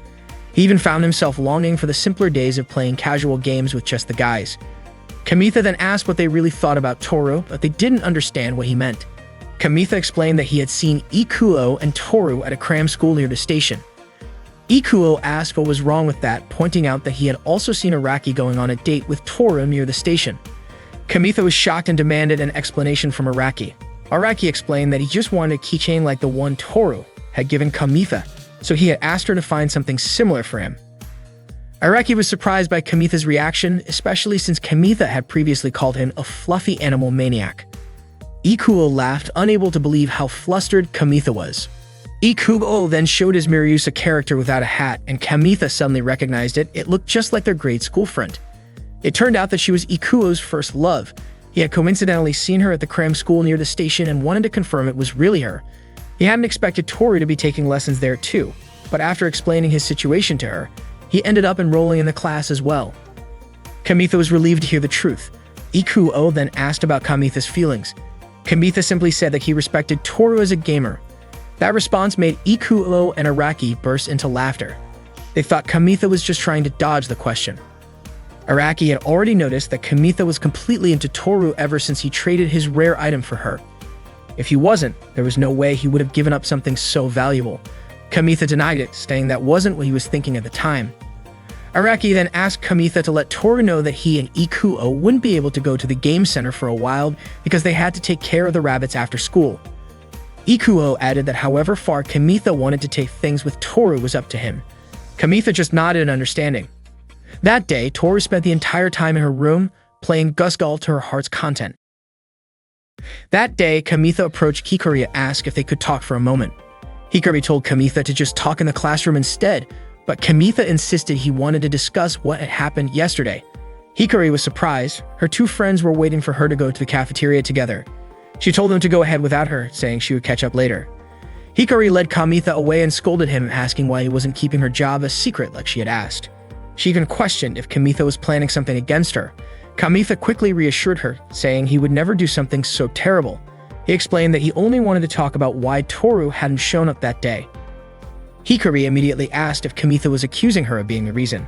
Kamitha admitted that her words from yesterday had been stuck in his mind and asked her to explain what she had meant in more detail. Hikari simply replied that digging into someone's past was taboo.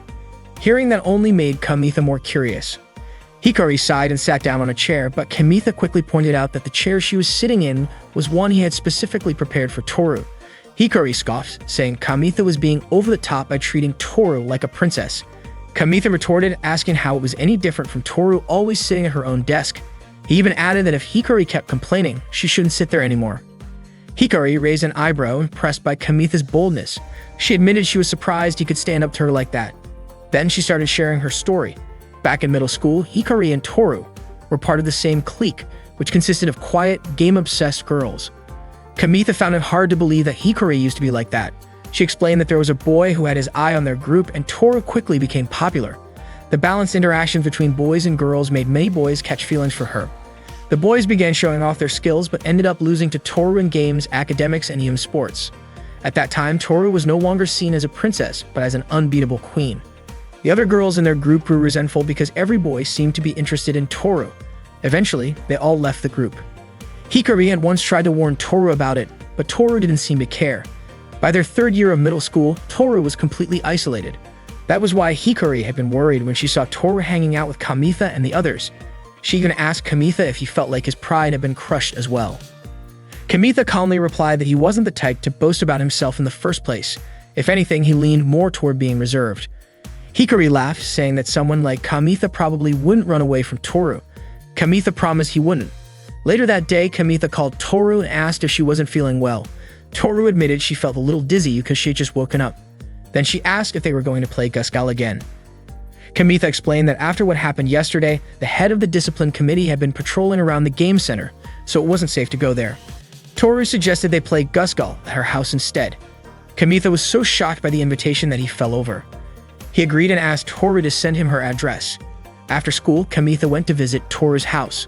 When he arrived at her apartment building and mentioned he was Toru's friend, the elevator door opened immediately. He soon found himself standing in front of her door. Toru's older brother Sata welcomed Kamitha in and called out to Toru, telling her that Kamitha had arrived. Toru, who had just finished taking a shower, asked Kamitha to wait for her in the living room. Sava mentioned that Toru had been playing games until morning. He asked Kamitha if he was also into gaming.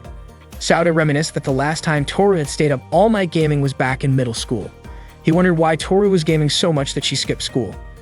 Kamitha asked if Sauda had the day off. Sauda explained that he worked as a private tutor. He commented that Toru was still childish compared to his other students, and he hoped she would mature soon, especially since she was now in her third year of high school. While waiting, Kamitha noticed an old gaming console in the living room. Sauda mentioned that he used to play games a lot too. When Toru was in grade school, she craved attention from him, so they started gaming together. Kamitha recalled hearing that Toru had been competitive in gaming even as a child. Sauda shared that when they played games back then, they often came up with punishments for the loser. Toru would frequently get frustrated and end up crying when she lost. After Sauda stopped playing games frequently, Toru started inviting her male friends to play with her. Since her mind was constantly focused on gaming, Toru found it hard to interact with other girls normally. Sauda realized that this was his fault. He thanked Tomoe for helping Toru finally have normal friends. Sauda then showed Kamitha a recording from Toru's grade school days, where she won a game quiz and received the gaming console, now sitting in the living room as a prize. Toru walked in carrying drinks and immediately turned off the recording. Sauda asked why Toru looked annoyed when back then she used to show that recording to every male friend who visited. Toru replied that it was something she did when she was still a kid. Kamitha commented that the hat Toru wore back in grade school really suited her. Toru invited Kamitha to play Gusgul in her room. Kamitha felt nervous as he entered Toru's room. Noticing he was sweating, Toru opened the window to let in some air. Kamitha saw a few game character plushies on a shelf, all made by Toru herself. She told him how much she enjoyed making them and even offered him one if he liked it. Kamitha chose a bunny plushie to take home. Toru mentioned she planned to make plushies of Gusgul and Gasok characters next time and would work on them all night. Kamitha told her that Sauda was worried about her staying up late playing Gusgul and skipping school because of it. Toru fired back, saying she should be the one worried about Sauda, who always came home exhausted. She guessed he was struggling with dealing with modern high school students. Back when Sauda was in school, he had plenty of friends thanks to group activities.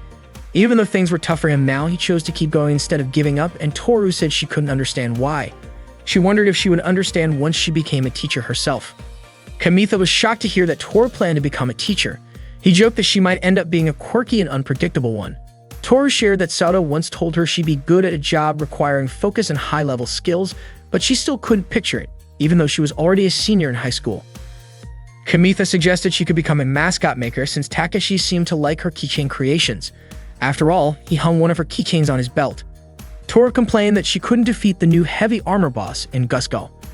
Kamitha realized that she had likely stayed up all night trying to beat it. Toru admitted she was still shaken after Hikari's kick in her last Gusgul session. At first, Toru just picked random opponents online, but she kept running into cheaters or overly emotional players, which stressed her out, so she switched to mission mode instead. It was a 4-player mission, which would have been easier if Ikuo and Araki had joined. Kamitha explained that Ikuo and Araki weren't allowed to visit the game center until final exams were over. They had also been punished with cleaning the rabbit cages at school, so they decided to take a break from gaming for now. Kamitha reassured Toru that he would play with her like usual. Toru felt like Kamitha was doing this because she had previously mentioned wanting to play Gusgul every day. Kamitha clarified that Ikuo and Araki had gotten into trouble trying to help Makoto. Toru suddenly recalled Hikari's words at the game center the other day and realized she and her friends wouldn't be able to play together for a while. Kamitha comforted her, saying they could all play together again once exams were over. Toru, however, didn't like the idea of taking Kamitha away from Ikuo and Araki. She asked Kamitha to leave her alone for the day. Grabbing her phone and wallet, Toru left the room. Kamitha asked if she was going to the game center and offered to accompany her. Toru declined, saying Kamitha didn't need to come with her. Kamitha then suggested they practice their Gusgul teamwork instead. Kamitha insisted he wouldn't leave her, almost following her into the bathroom. Sauda found it odd that the two of them seemed inseparable, even near the bathroom. Kamitha explained that he enjoyed playing with others at the game center more than playing alone. Toru reminded him that plenty of other people besides Kamitha played with her there. Toru called Hikari, wanting to settle things from the other day. She asked Hikari to meet her at the game center, but Hikari said she was busy with other matters. Toru then asked if this was just Hikari's way of avoiding her. Hikari explained that Toru seemed to have misunderstood her. She had only faced Toru because Takeshi had asked her to. She also questioned why she would go to the game center just because Toru asked her to. Hikari then added that she had stopped playing games since middle school and mentioned that Toru probably had better partners than her now. Before hanging up, Hikari ended by saying, "Good luck." Toru stepped out of the bathroom, only to find Kamitha leaning against the door. The door suddenly pushed him, making him stumble and causing Toru to jump in surprise. Kamitha asked if Toru wanted to check out a different game center, one that he used to frequent. He was eager to show her the place. When they arrived, Toru was surprised that such a place even existed. It turned out to be Kamitha's secret hangout when he was younger. The owner was a bit eccentric and had kept a vintage sliding ball game in the corner. Kamitha invited Toru to play a game with him. As they played, their bodies were close and Kamitha felt a bit flustered. However, they lost shortly after starting. Kamitha explained that it was hard to maneuver the joystick while they were standing so close to each other. Toru laughed and said Kamitha should have just told her to move over. Kamitha then suggested they try a soccer game. In this game, there were no offside rules or instant game overs. The goal was simply to kick the ball into the opponent's goal. They quickly got into it, eagerly competing to score goals. The game was simple, requiring only quick reflexes and hand speed. By the end of the game, Toru scored 3 goals, while Kamitha only managed 2. Toru was thrilled to have won the game. Kamitha joked that she was passing a ball too quickly, to which Toru responded that she got carried away with the excitement of passing. It was only then that Toru realized her finger was injured from playing. Kamitha immediately pulled out a bandage that Araki had given him at the game center when they had been playing the claw machine. At first, Toru brushed off the injury, saying it was nothing serious, but Kamitha pointed out that an untreated wound could lead to infection. Toru teased him, saying he seemed like a nurse. Kamitha gently applied the bandage to her injured finger, and Toru noticed that the design looked like a ring from a game. Kamitha handed her the remaining bandages to use in case she needed them later. Toru sighed and admitted that she was such a mess. She felt like she was causing her older brother Sata too much trouble, and now Kamitha was also worried about her skipping school. Kamitha reassured her, saying that Sata was kind-hearted. Even if Toru didn't think so, Kamitha guessed that Toru started playing games because she wanted to connect with her brother, or maybe she just admired him. Toru didn't deny it. She admitted that it was because of Sata that she always thought about gaming, which often led to her making mistakes. Kamitha mentioned that he had heard some stories about Toru's past from Hikari. Toru explained that she had been secretly gaming alone since the start of high school. By senior year, nothing had really changed, and it probably worried people around her. Kamitha told her that wasn't true, and that if he hadn't started playing Guskull with her, things might have been worse. Toru reflected on how important it was to not overdo things. She said she planned to take a break from gaming for a while. She then held up her bandaged finger and joked that she had received a rare ring item from Kamitha. Kamitha smiled and told her that if she ever wanted to change things up or just take some time for herself, he'd always be waiting under the stairs at their usual spot. A few days later, Kamitha was lying alone on a bench under the stairs. He missed the old days when they would eagerly collect items together. Kamitha even wondered if Ikuo and Araki were doing okay in the rabbit pen. Since then, Toru hadn't shown up. Kamitha held the rabbit plushie Toru had given him, feeling worried about her, but he hesitated to ask her to hang out with him. Deep down, he wanted to tell her that he found another rare deer antler. Kamitha had recently come to realize how painful it could be not having someone to play with. He was sure Toru must have felt the same way. Suddenly, Toru appeared, greeting him. Startled, Kamitha quickly placed the rabbit plushie on the bench. Toru asked if the plushie was meant to replace her. Kamitha nervously invited her to sit down. Toru showed him a deer mascot she had made and called it Sikamas. She explained that she had created it while taking a break from gaming. The deer's antlers were detachable, so it could transform into either a male or female deer. Kamitha complimented her creativity. Toru shared that a friend had invited her to a comical market. Kamitha asked if that was some sort of cartoon and comic market. Toru admitted it would be her first time attending the event, so she was feeling a bit nervous. She then asked Kamitha if he was interested in going to comical market. Kamitha replied that he wasn't a big fan of crowded places. Toru mentioned that it didn't feel complete with just the girls going. Kamitha pointed out that there would probably be lots of girls at the event. But Toru explained that moving a large number of Sikamas would be difficult, so she hinted that she might need Kamitha's help. Toru moved closer to Kamitha, startling him, and showed him a comical market ticket. She asked if he would go with her.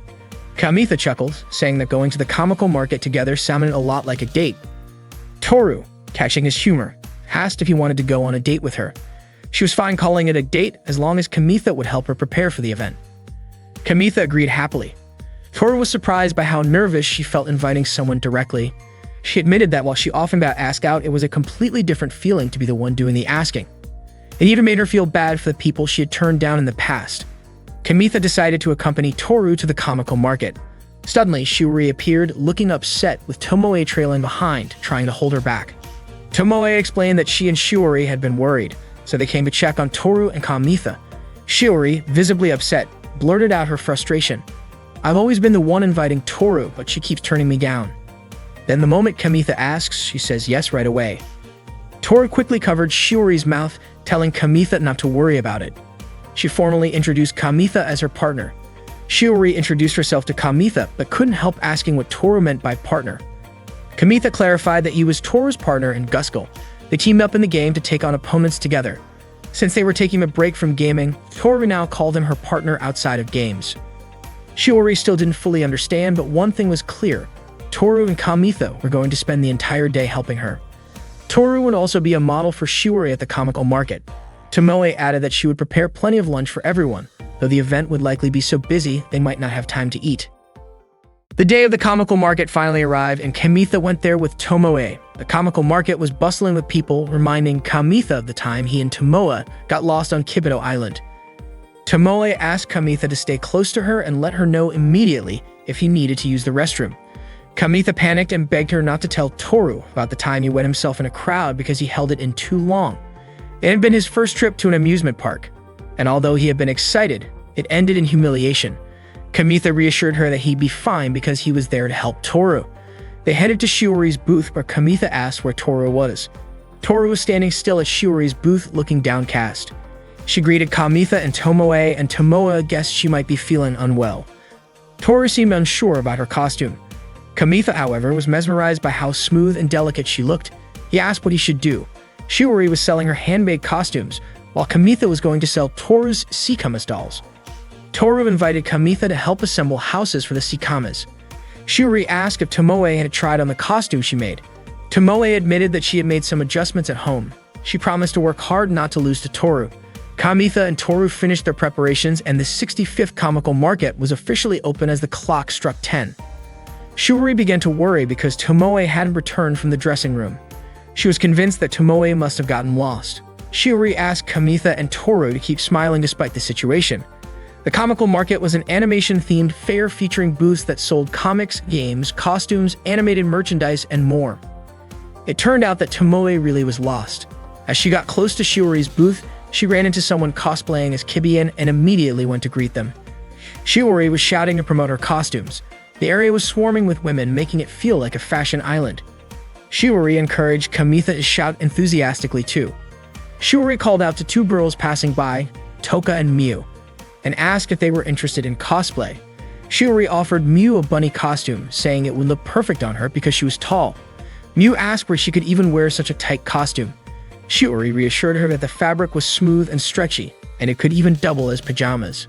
Toka, on the other hand, was curious about the Sikamas.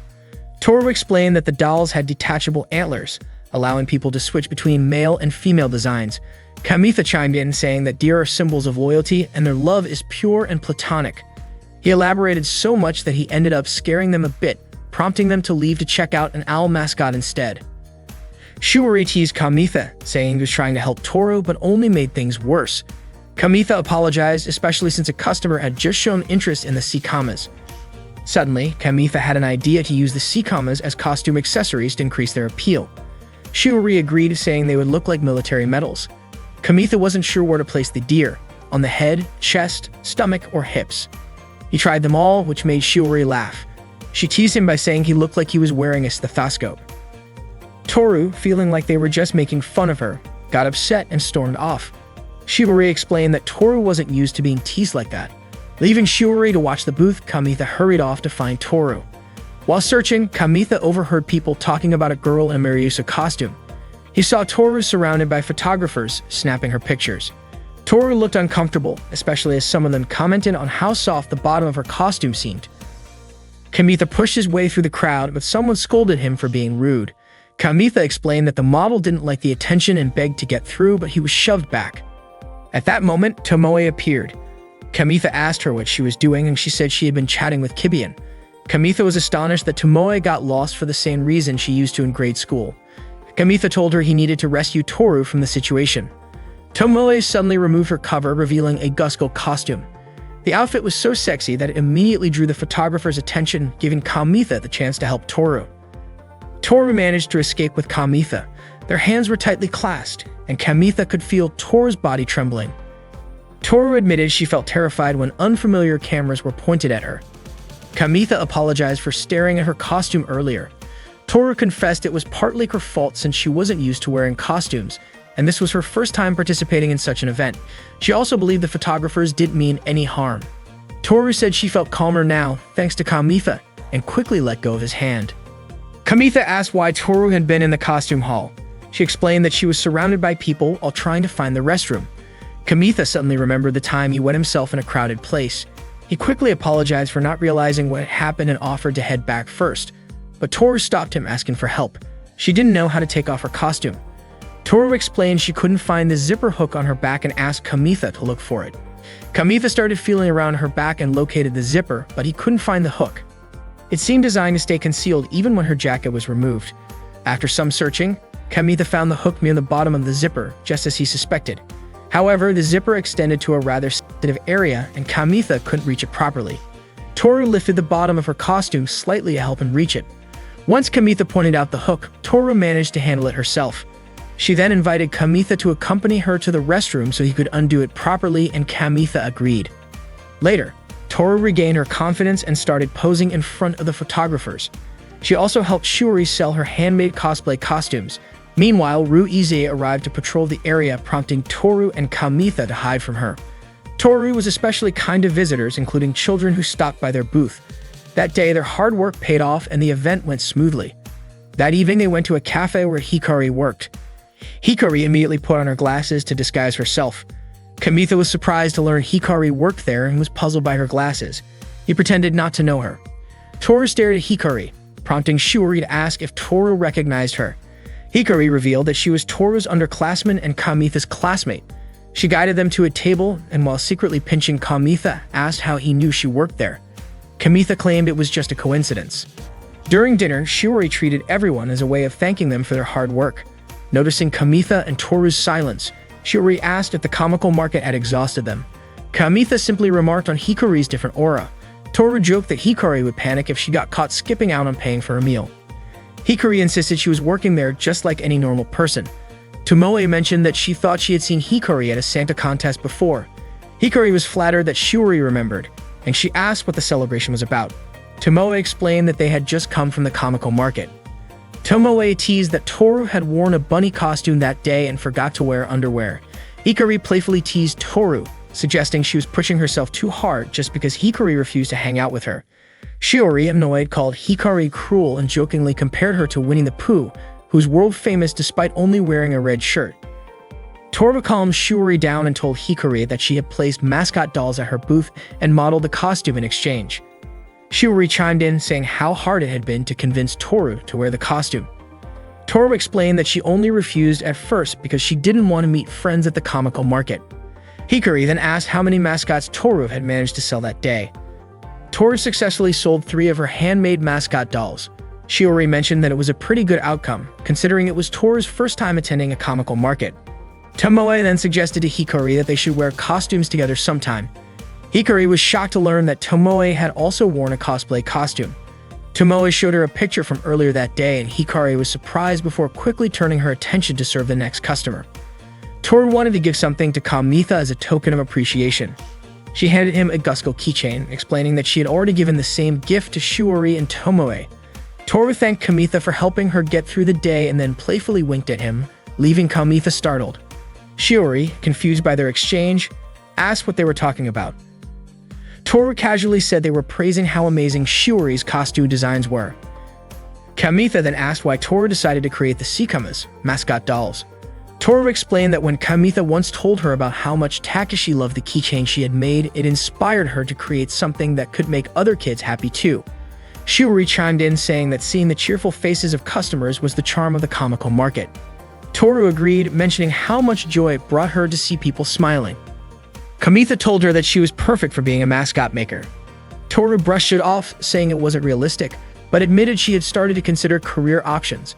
For the first time, she envisioned a path that would create happy memories, unlike her middle school days. With that in mind, she decided to take her college entrance exams seriously starting the next day. Kamitha was thrilled to hear that. Tomoe teased that Toru had beaten her to it and said she should start figuring out her own future plans as well. When the event wrapped up, they said their goodbyes. Shiori was visibly exhausted from all the late nights spent making costumes. Hikari reminded Tomoe to double-check if they had forgotten anything. Tomoe thanked Hikari, and Toru suggested they come back to the cafe again sometime. Hikari widened her eyes in surprise. Kamitha joked, asking Hikari not to make that face because it made her look scary, even though the apron suited her well. Hikari, annoyed, warned Toru not to bring up her job at school.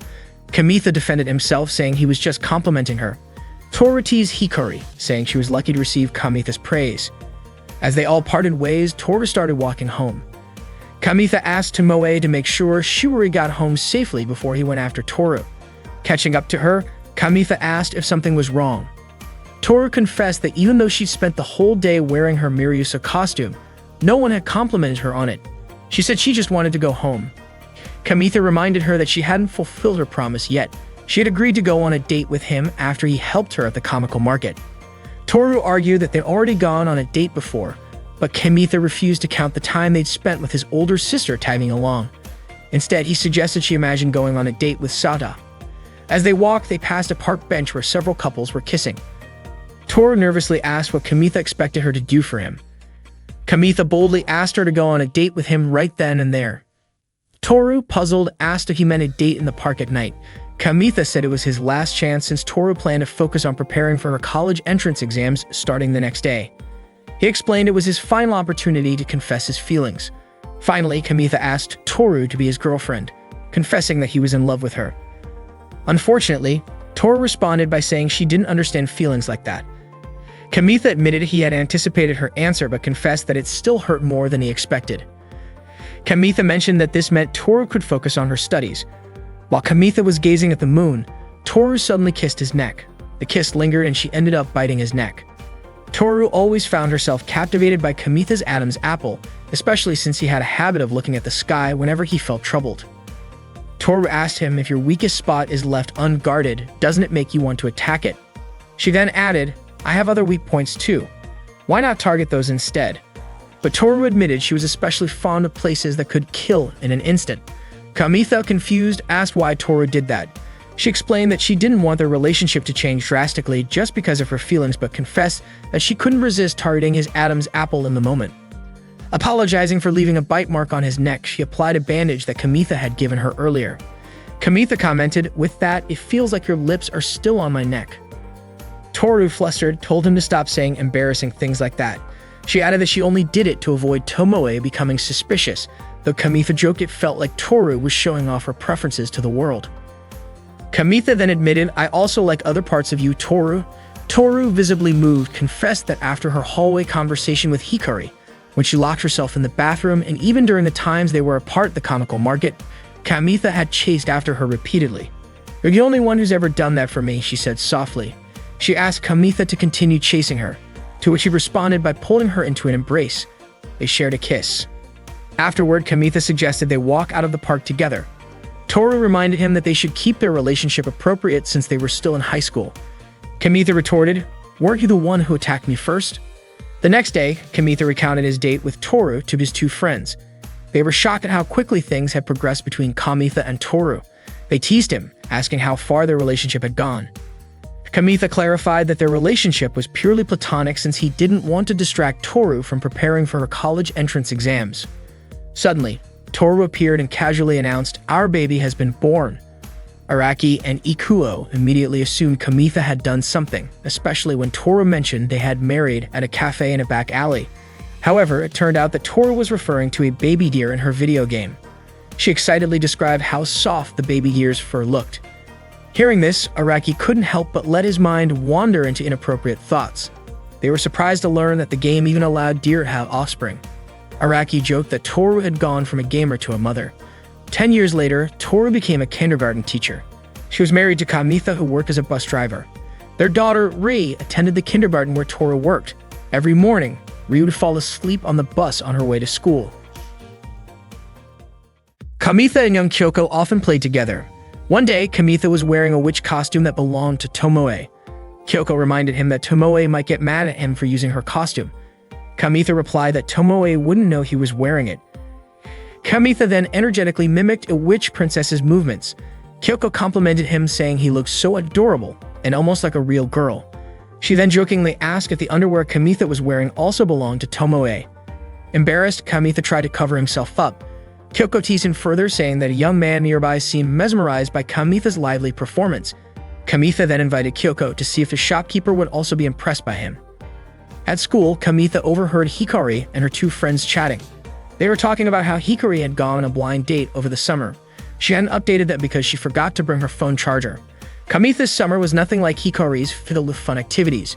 Yuko asked about the name of the hotel Hikari had visited, but Hikari explained that the hotel was only open for 2 weeks during the summer, so they could only visit again next year. She described the place as unique and wild, with a distinct deer scent.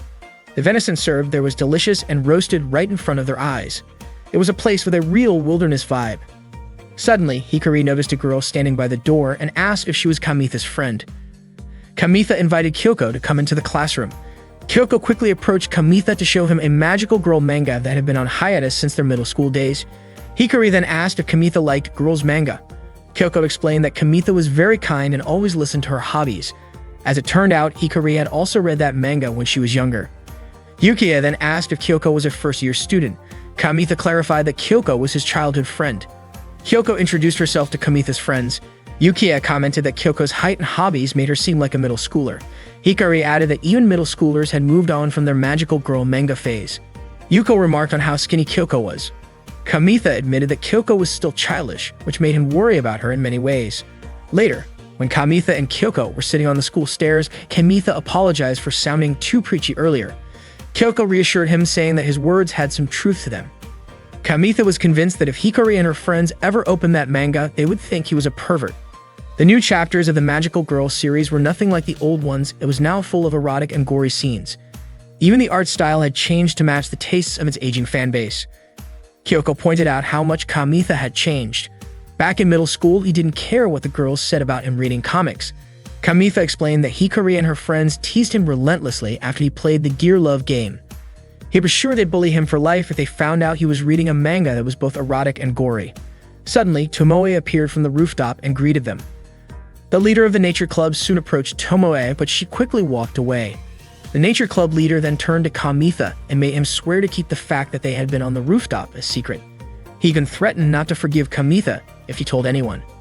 Kyoko mentioned that the underwear Tomoe was wearing that day was surprising. Kamitha replied that he was already used to seeing it. Kyoko then teased him, asking if that was his taste and whether she should wear something similar. She speculated that the nature club leader had just confessed his feelings to Tomoe. Kamitha was sure the club leader hadn't even considered what underwear Tomoe was wearing. Kyoko asked why Kamitha didn't tell the club leader about it. After all, most guys would be curious about the underwear of a girl they liked. However, Kamitha refused to say anything. Kyoko then asked Kamitha to tell her more about it another time. Kamitha suggested she ask her own classmates instead. Before Kamitha left, Kyoko asked if he had any free time after school. Kamitha replied with a vague maybe. Kyoko then pointed out that Kamitha didn't have tutoring like Ikuo, and wouldn't be helping Araki in the rabbit pen either. Finally, Kamitha agreed to hang out with her after school. Kyoko wanted to go to a pancake shop to talk about the girl who worked there. Kamitha suggested she invite her female friends instead because having a guy there would stand out. However, Kyoko told him that his aura didn't feel masculine at all. Kamitha responded by saying he would prove his manliness. Suddenly, Kamitha noticed Takeshi teaching Rin how to do the Gasak transformation. Rin admitted she couldn't transform properly. Kamitha patted her head to comfort her, saying the game was challenging even for him. Kyoko suggested that Rin play something more suitable for girls and choose one. Takeshi countered by saying that even Hikari could perfectly perform the Guskull transformation. Kamitha dismissed Hikari as being unusual and added that female characters had become just as cool as robots recently. He then demonstrated a magical girl transformation pose. Takeshi praised Kamitha, saying he was impressive and that he'd get Hikari to try it too. Takeshi and Rin looked cheerful again. Kyoko was surprised to see that Kamitha could pull off the latest magical girl poses. Kamitha admitted that he enjoyed making people laugh and happy. When they arrived at the pancake shop, Kamitha became the center of attention because he devoured so many pancakes. He asked Kyoko if he looked manly for eating so much, but Kyoko said he'd look more masculine if he had a girlfriend. She then brought up how Kamitha used to say he wanted a girlfriend in high school, just like Papru the magical girl. Kamitha laughed it off, saying he didn't dream about that anymore. Kyoko asked if Kamitha planned to confess his feelings to Hikari, suggesting he might like her. Kamitha denied it, saying it was impossible for him to fall for the most popular girl in school. Kyoko was surprised to learn Hikari was popular and joked about starting a Hikari fan club. Kamitha felt like Kyoko was treating him like a middle schooler and pointed out that her behavior was why people often mistook her for one. Kamitha admitted he wasn't one of the popular guys at school. Kyoko disagreed, saying Kamitha was cool because she had seen him surrounded by girls while standing in front of the finals announcement board. She teased that the old Kamitha wouldn't have been able to play games with beautiful third-year girls. Embarrassed, Kamitha asked her to stop bringing it up and changed the subject to Kyoko instead. He expressed concern about whether she was making friends in high school. Kyoko assured him she wasn't a grade schooler anymore and that talking with him was what she enjoyed the most. Later, when Tomoe returned home, Kamitha had just finished showering. He asked her if the nature club leader had once again confessed to her on the school rooftop earlier that day, which would make it the 8th time. Tomoe told Kamitha to forget about it and encouraged him to be bolder in confessing his feelings to the girl he liked, as high school wouldn't last forever. Kamitha replied that there wasn't any romance in his high school life. Tomoe revealed that the nature club leader had actually asked her to introduce him to Kyoko so they could go mountain climbing together. Kamitha panicked, but Tomoe laughed and said she was just joking. She teased him for obviously panicking and told him to be honest with his feelings. Tomoe then explained that the nature club leader had asked about the home club, saying he'd been tricked by them. The home club had claimed they could turn him into a man if he paid them, but now he wanted his money back. He had even cried while begging Tomoe for help since she was close to the home club president. Kamitha was curious about what the home club had done to make the nature club leader cry. Tomoe explained that the home club was made up of girls who bought second-hand clothes from students. It was well known among girls who needed pocket money. Tomoe herself had once sold an entire bag of socks for 10 yen. Kamitha suspected the business was shady. Tomoe asked what could possibly be suspicious about recycling second-hand clothes and even joked about asking Kyoko for her old socks. Meanwhile, Kyoko couldn't stop thinking about Kamitha's comment that her behavior made people often mistake her for a middle schooler. She tried tying her hair differently, but it didn't seem to make much of a difference. She then glanced at her collection of magical girl manga. Gathering them all up, she decided to take them to the park. At the park, Rin greeted Kyoko, who seemed lost in thought. Rin assumed Kyoko wasn't feeling well. Kyoko greeted her back and asked why Rin was alone. Rin explained that Takeshi was practicing magical girl transformations with Hikari. Noticing the books Kyoko had brought, Rin asked about them. Kyoko said she was trying to donate the manga she had already read to the community center, but they didn't need them. Rin asked to take a look, and Kyoko told her she could take home as many as she wanted. When Rin opened the books, she was startled. She said those mangas were inappropriate, and if her mom found out, she'd get in big trouble. Embarrassed, Kyoko quickly offered to get rid of them. Suddenly, Tokioka Nao and Onu Koharu approached Kyoko. Nao performed a magic trick for Rin, who excitedly clapped her hands over a wiggling object. As soon as she touched it, it transformed into a flower. Koharu, meanwhile, opened one of Kyoko's mangas and remarked that it wasn't suitable for children. Mistaking Koharu for Rin's mother, Kyoko quickly apologized and begged her not to scold Rin. Koharu corrected her, saying she was a second-year student at Kibido High School. Embarrassed, Kyoko apologized for misunderstanding. Koharu asked if Kyoko was okay since she'd been out in the park with a pile of manga in the middle of the day. Kyoko explained that she hadn't meant to abandon them and shared that her childhood friend had called her childish. Ever since starting high school, she'd been feeling the pressure to act more grown-up. Kyoko admitted she was feeling conflicted about it. Koharu asked if Kyoko had joined any clubs yet and encouraged her to join the home club. Koharu promised that if Kyoko joined, she could transform her feminine charm and shut down her childhood friend's comments. Kyoko was surprised to hear they were from the home club, as she had assumed they were in the magic club. Koharu invited her to meet them on Monday evening, saying she could even bring her childhood friend along if she wasn't sure. That evening, Kyoko visited the home club, accompanied by Kamitha. On their way, Kamitha asked why Kyoko suddenly wanted to join the home club. Kyoko explained that she was just visiting and hadn't decided to join yet. When they arrived, Koharu and Nao greeted them warmly. Koharu quickly asked Kyoko and her childhood friend for help. The moment Koharu saw Kamitha, she recognized him. Koharu introduced herself as the club president and Nao as the vice president. Kamitha asked if Koharu was friends with Tomoe. Koharu revealed that she owed a lot to Tomoe, not just as a friend, but as someone she considered part of her advertising team. Thanks to Tomoe, and the club had made a lot of money. Kamitha was startled by the phrase advertising team, especially when his gaze landed on a costume displayed nearby. Nao hadn't expected Kyoko's childhood friend to be Kamitha. Koharu added that their club didn't need boys. Kamitha assured her he had no intention of joining, especially after seeing the strange costume. Nao asked Kamitha to wait outside so they could proceed, but Kamitha was reluctant to leave Kyoko alone. Kyoko reassured him, asking him to wait outside. Reluctantly, Kamitha stepped out but warned that he'd barge in if anything happened to her. They quickly asked Kyoko to take off her outer layer of clothing, especially since it was a full moon that night, an ideal time for their ritual. After Kamitha finished arranging the chairs, the girls emerged from their room. All three were wearing kimonos and carrying dango. Kamitha was captivated by Kyoko's appearance. The activity was more of a moon viewing party than a formal ritual. Kamitha wondered aloud if they always went to such lengths to be this meticulous. Koharu explained that their approach was practical. Making dango was just an activity, but their real goal was to add excitement to people's everyday lives.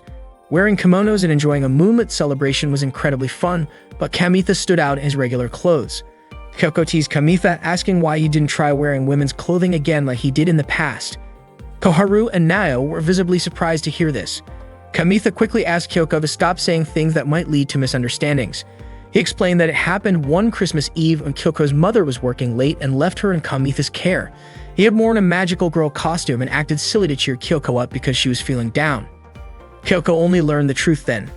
Kamitha continued recounting how he ran into Ikuo, who was searching for a book in Indo-Garret.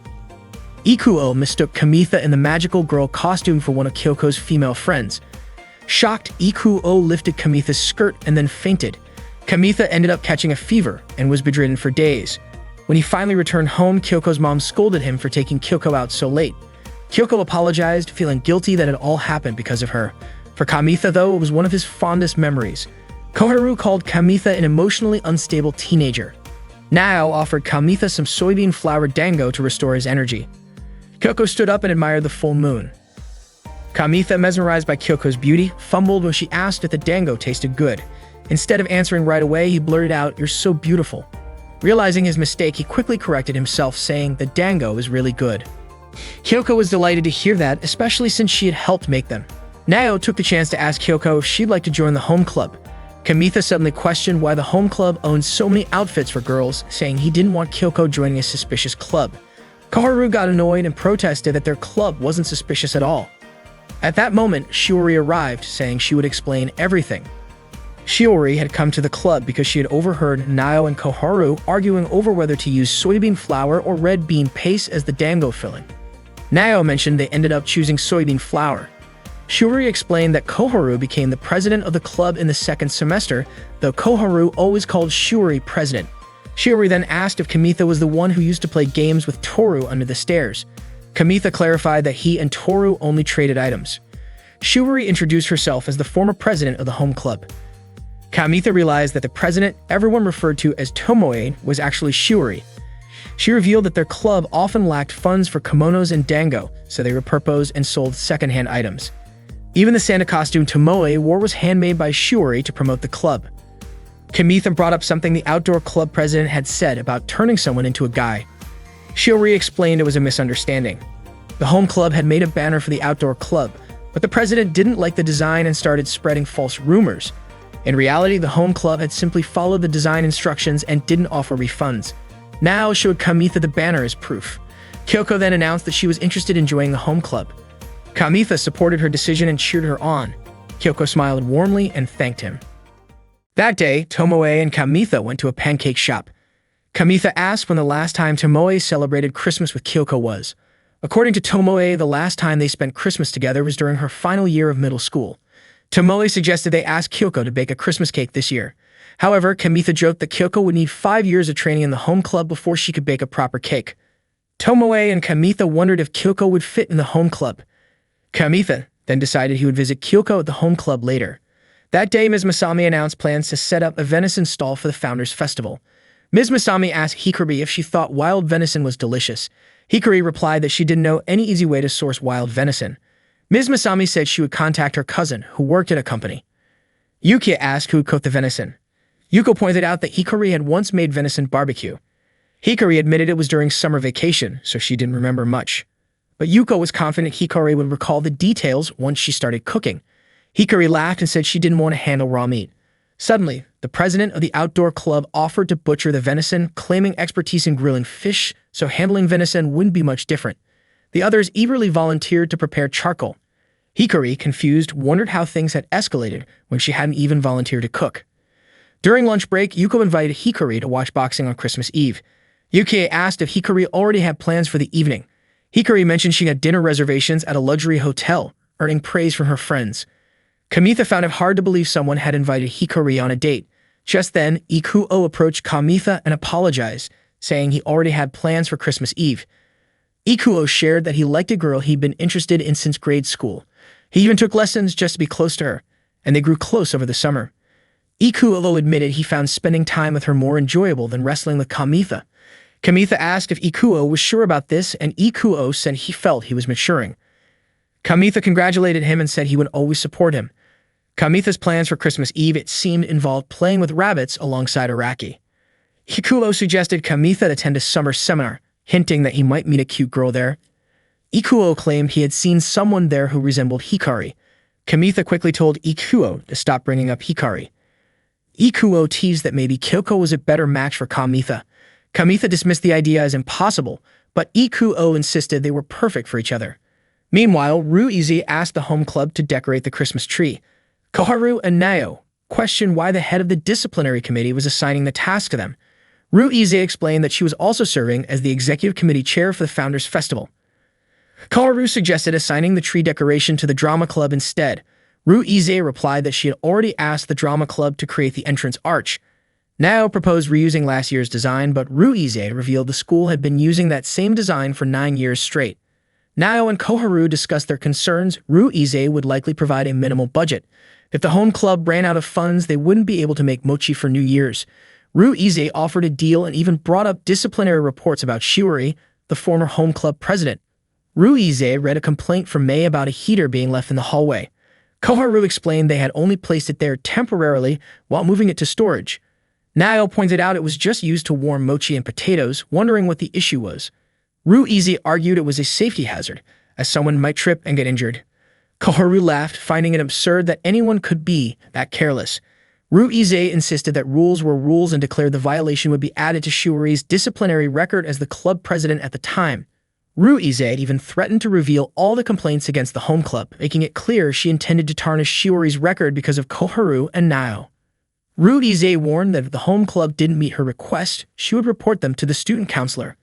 Koharu couldn't believe how ruthless Ruize was. Smiling, Ruize reminded them to have the Christmas tree design ready by next week before leaving. That afternoon, Kamitha visited the home club and found Kyoko asleep in a revealing costume. Kamitha was startled, which woke Kyoko up. Seeing Kamitha's flushed face, Kyoko asked why he looked so embarrassed. Kamitha told her it was her fault for sleeping in such a sexy outfit. Kyoko didn't even realize she had fallen asleep and asked if her costume had gotten wrinkled. Kamitha reassured her it wasn't wrinkled and then laughed, leaving Kyoko confused. Kamitha asked why Kyoko was wearing that costume, and it turned out she was modeling it for the seniors who had made it. Noticing that Kyoko was also wearing a wig, Kamitha grew suspicious, wondering if the seniors were playing a prank on her. However, Kyoko confidently said that they wouldn't do such a thing and invited Kamitha to sit with her. Kyoko brought over some tea and homemade cake. When Kamitha tried it, he was surprised at how delicious it was. He asked where Koharu and Nao were, and Kyoko explained that the home club had suddenly been tasked with decorating the Christmas tree for the Founders' Festival, so they had gone to gather materials. Kamitha then asked what Kyoko would be doing for the festival. She said the home club typically sold cakes every year, and it was usually the first-year students who baked them. Kyoko admitted she didn't even know what her own cakes tasted like. Kamitha joked that it seemed like Kyoko might have developed a temporary allergy to cakes. Kyoko mentioned that she had been so tired from baking that she fell asleep while making tea for her seniors. After chatting, Kamitha thanked Kyoko and said goodbye. However, as Kyoko walked away, she suddenly tripped. The heels she was wearing were too high and dangerous. Kamitha insisted she take them off. He almost said something else to her but held back, still feeling too nervous. During lunch, Kamitha approached Hikari in the cafeteria. He asked her for recommendations on good date spots for Christmas Eve. Hikari was puzzled and wondered why Kamitha couldn't think of something on his own. Kamitha explained that he was planning to invite a girl on a pancake hunting date for Christmas Eve, but lately the girl had grown tired of cake. He added that he'd spent the entire week brainstorming a backup plan, but it was all useless. Hikari was surprised to hear that Kamitha was asking a girl out on a Christmas Eve date. She promised to guide Kamitha in the right direction. According to Hikari, modern girls dream of doing mature things for Christmas. Kamitha didn't understand what she meant by mature and quickly searched the term on his phone. Hikari's idea of mature activities included things like gazing at Kibito Tower at night from a cruise ship. However, Kamitha's search results showed listings for adult hotels, which shocked him. Realizing the misunderstanding, Hikari grabbed Kamitha's phone and was equally startled to see the recommendations. Kamitha then asked if Hikari was familiar with such places. Hikari replied that she was used to visiting those kinds of spots, leaving Kamitha bewildered.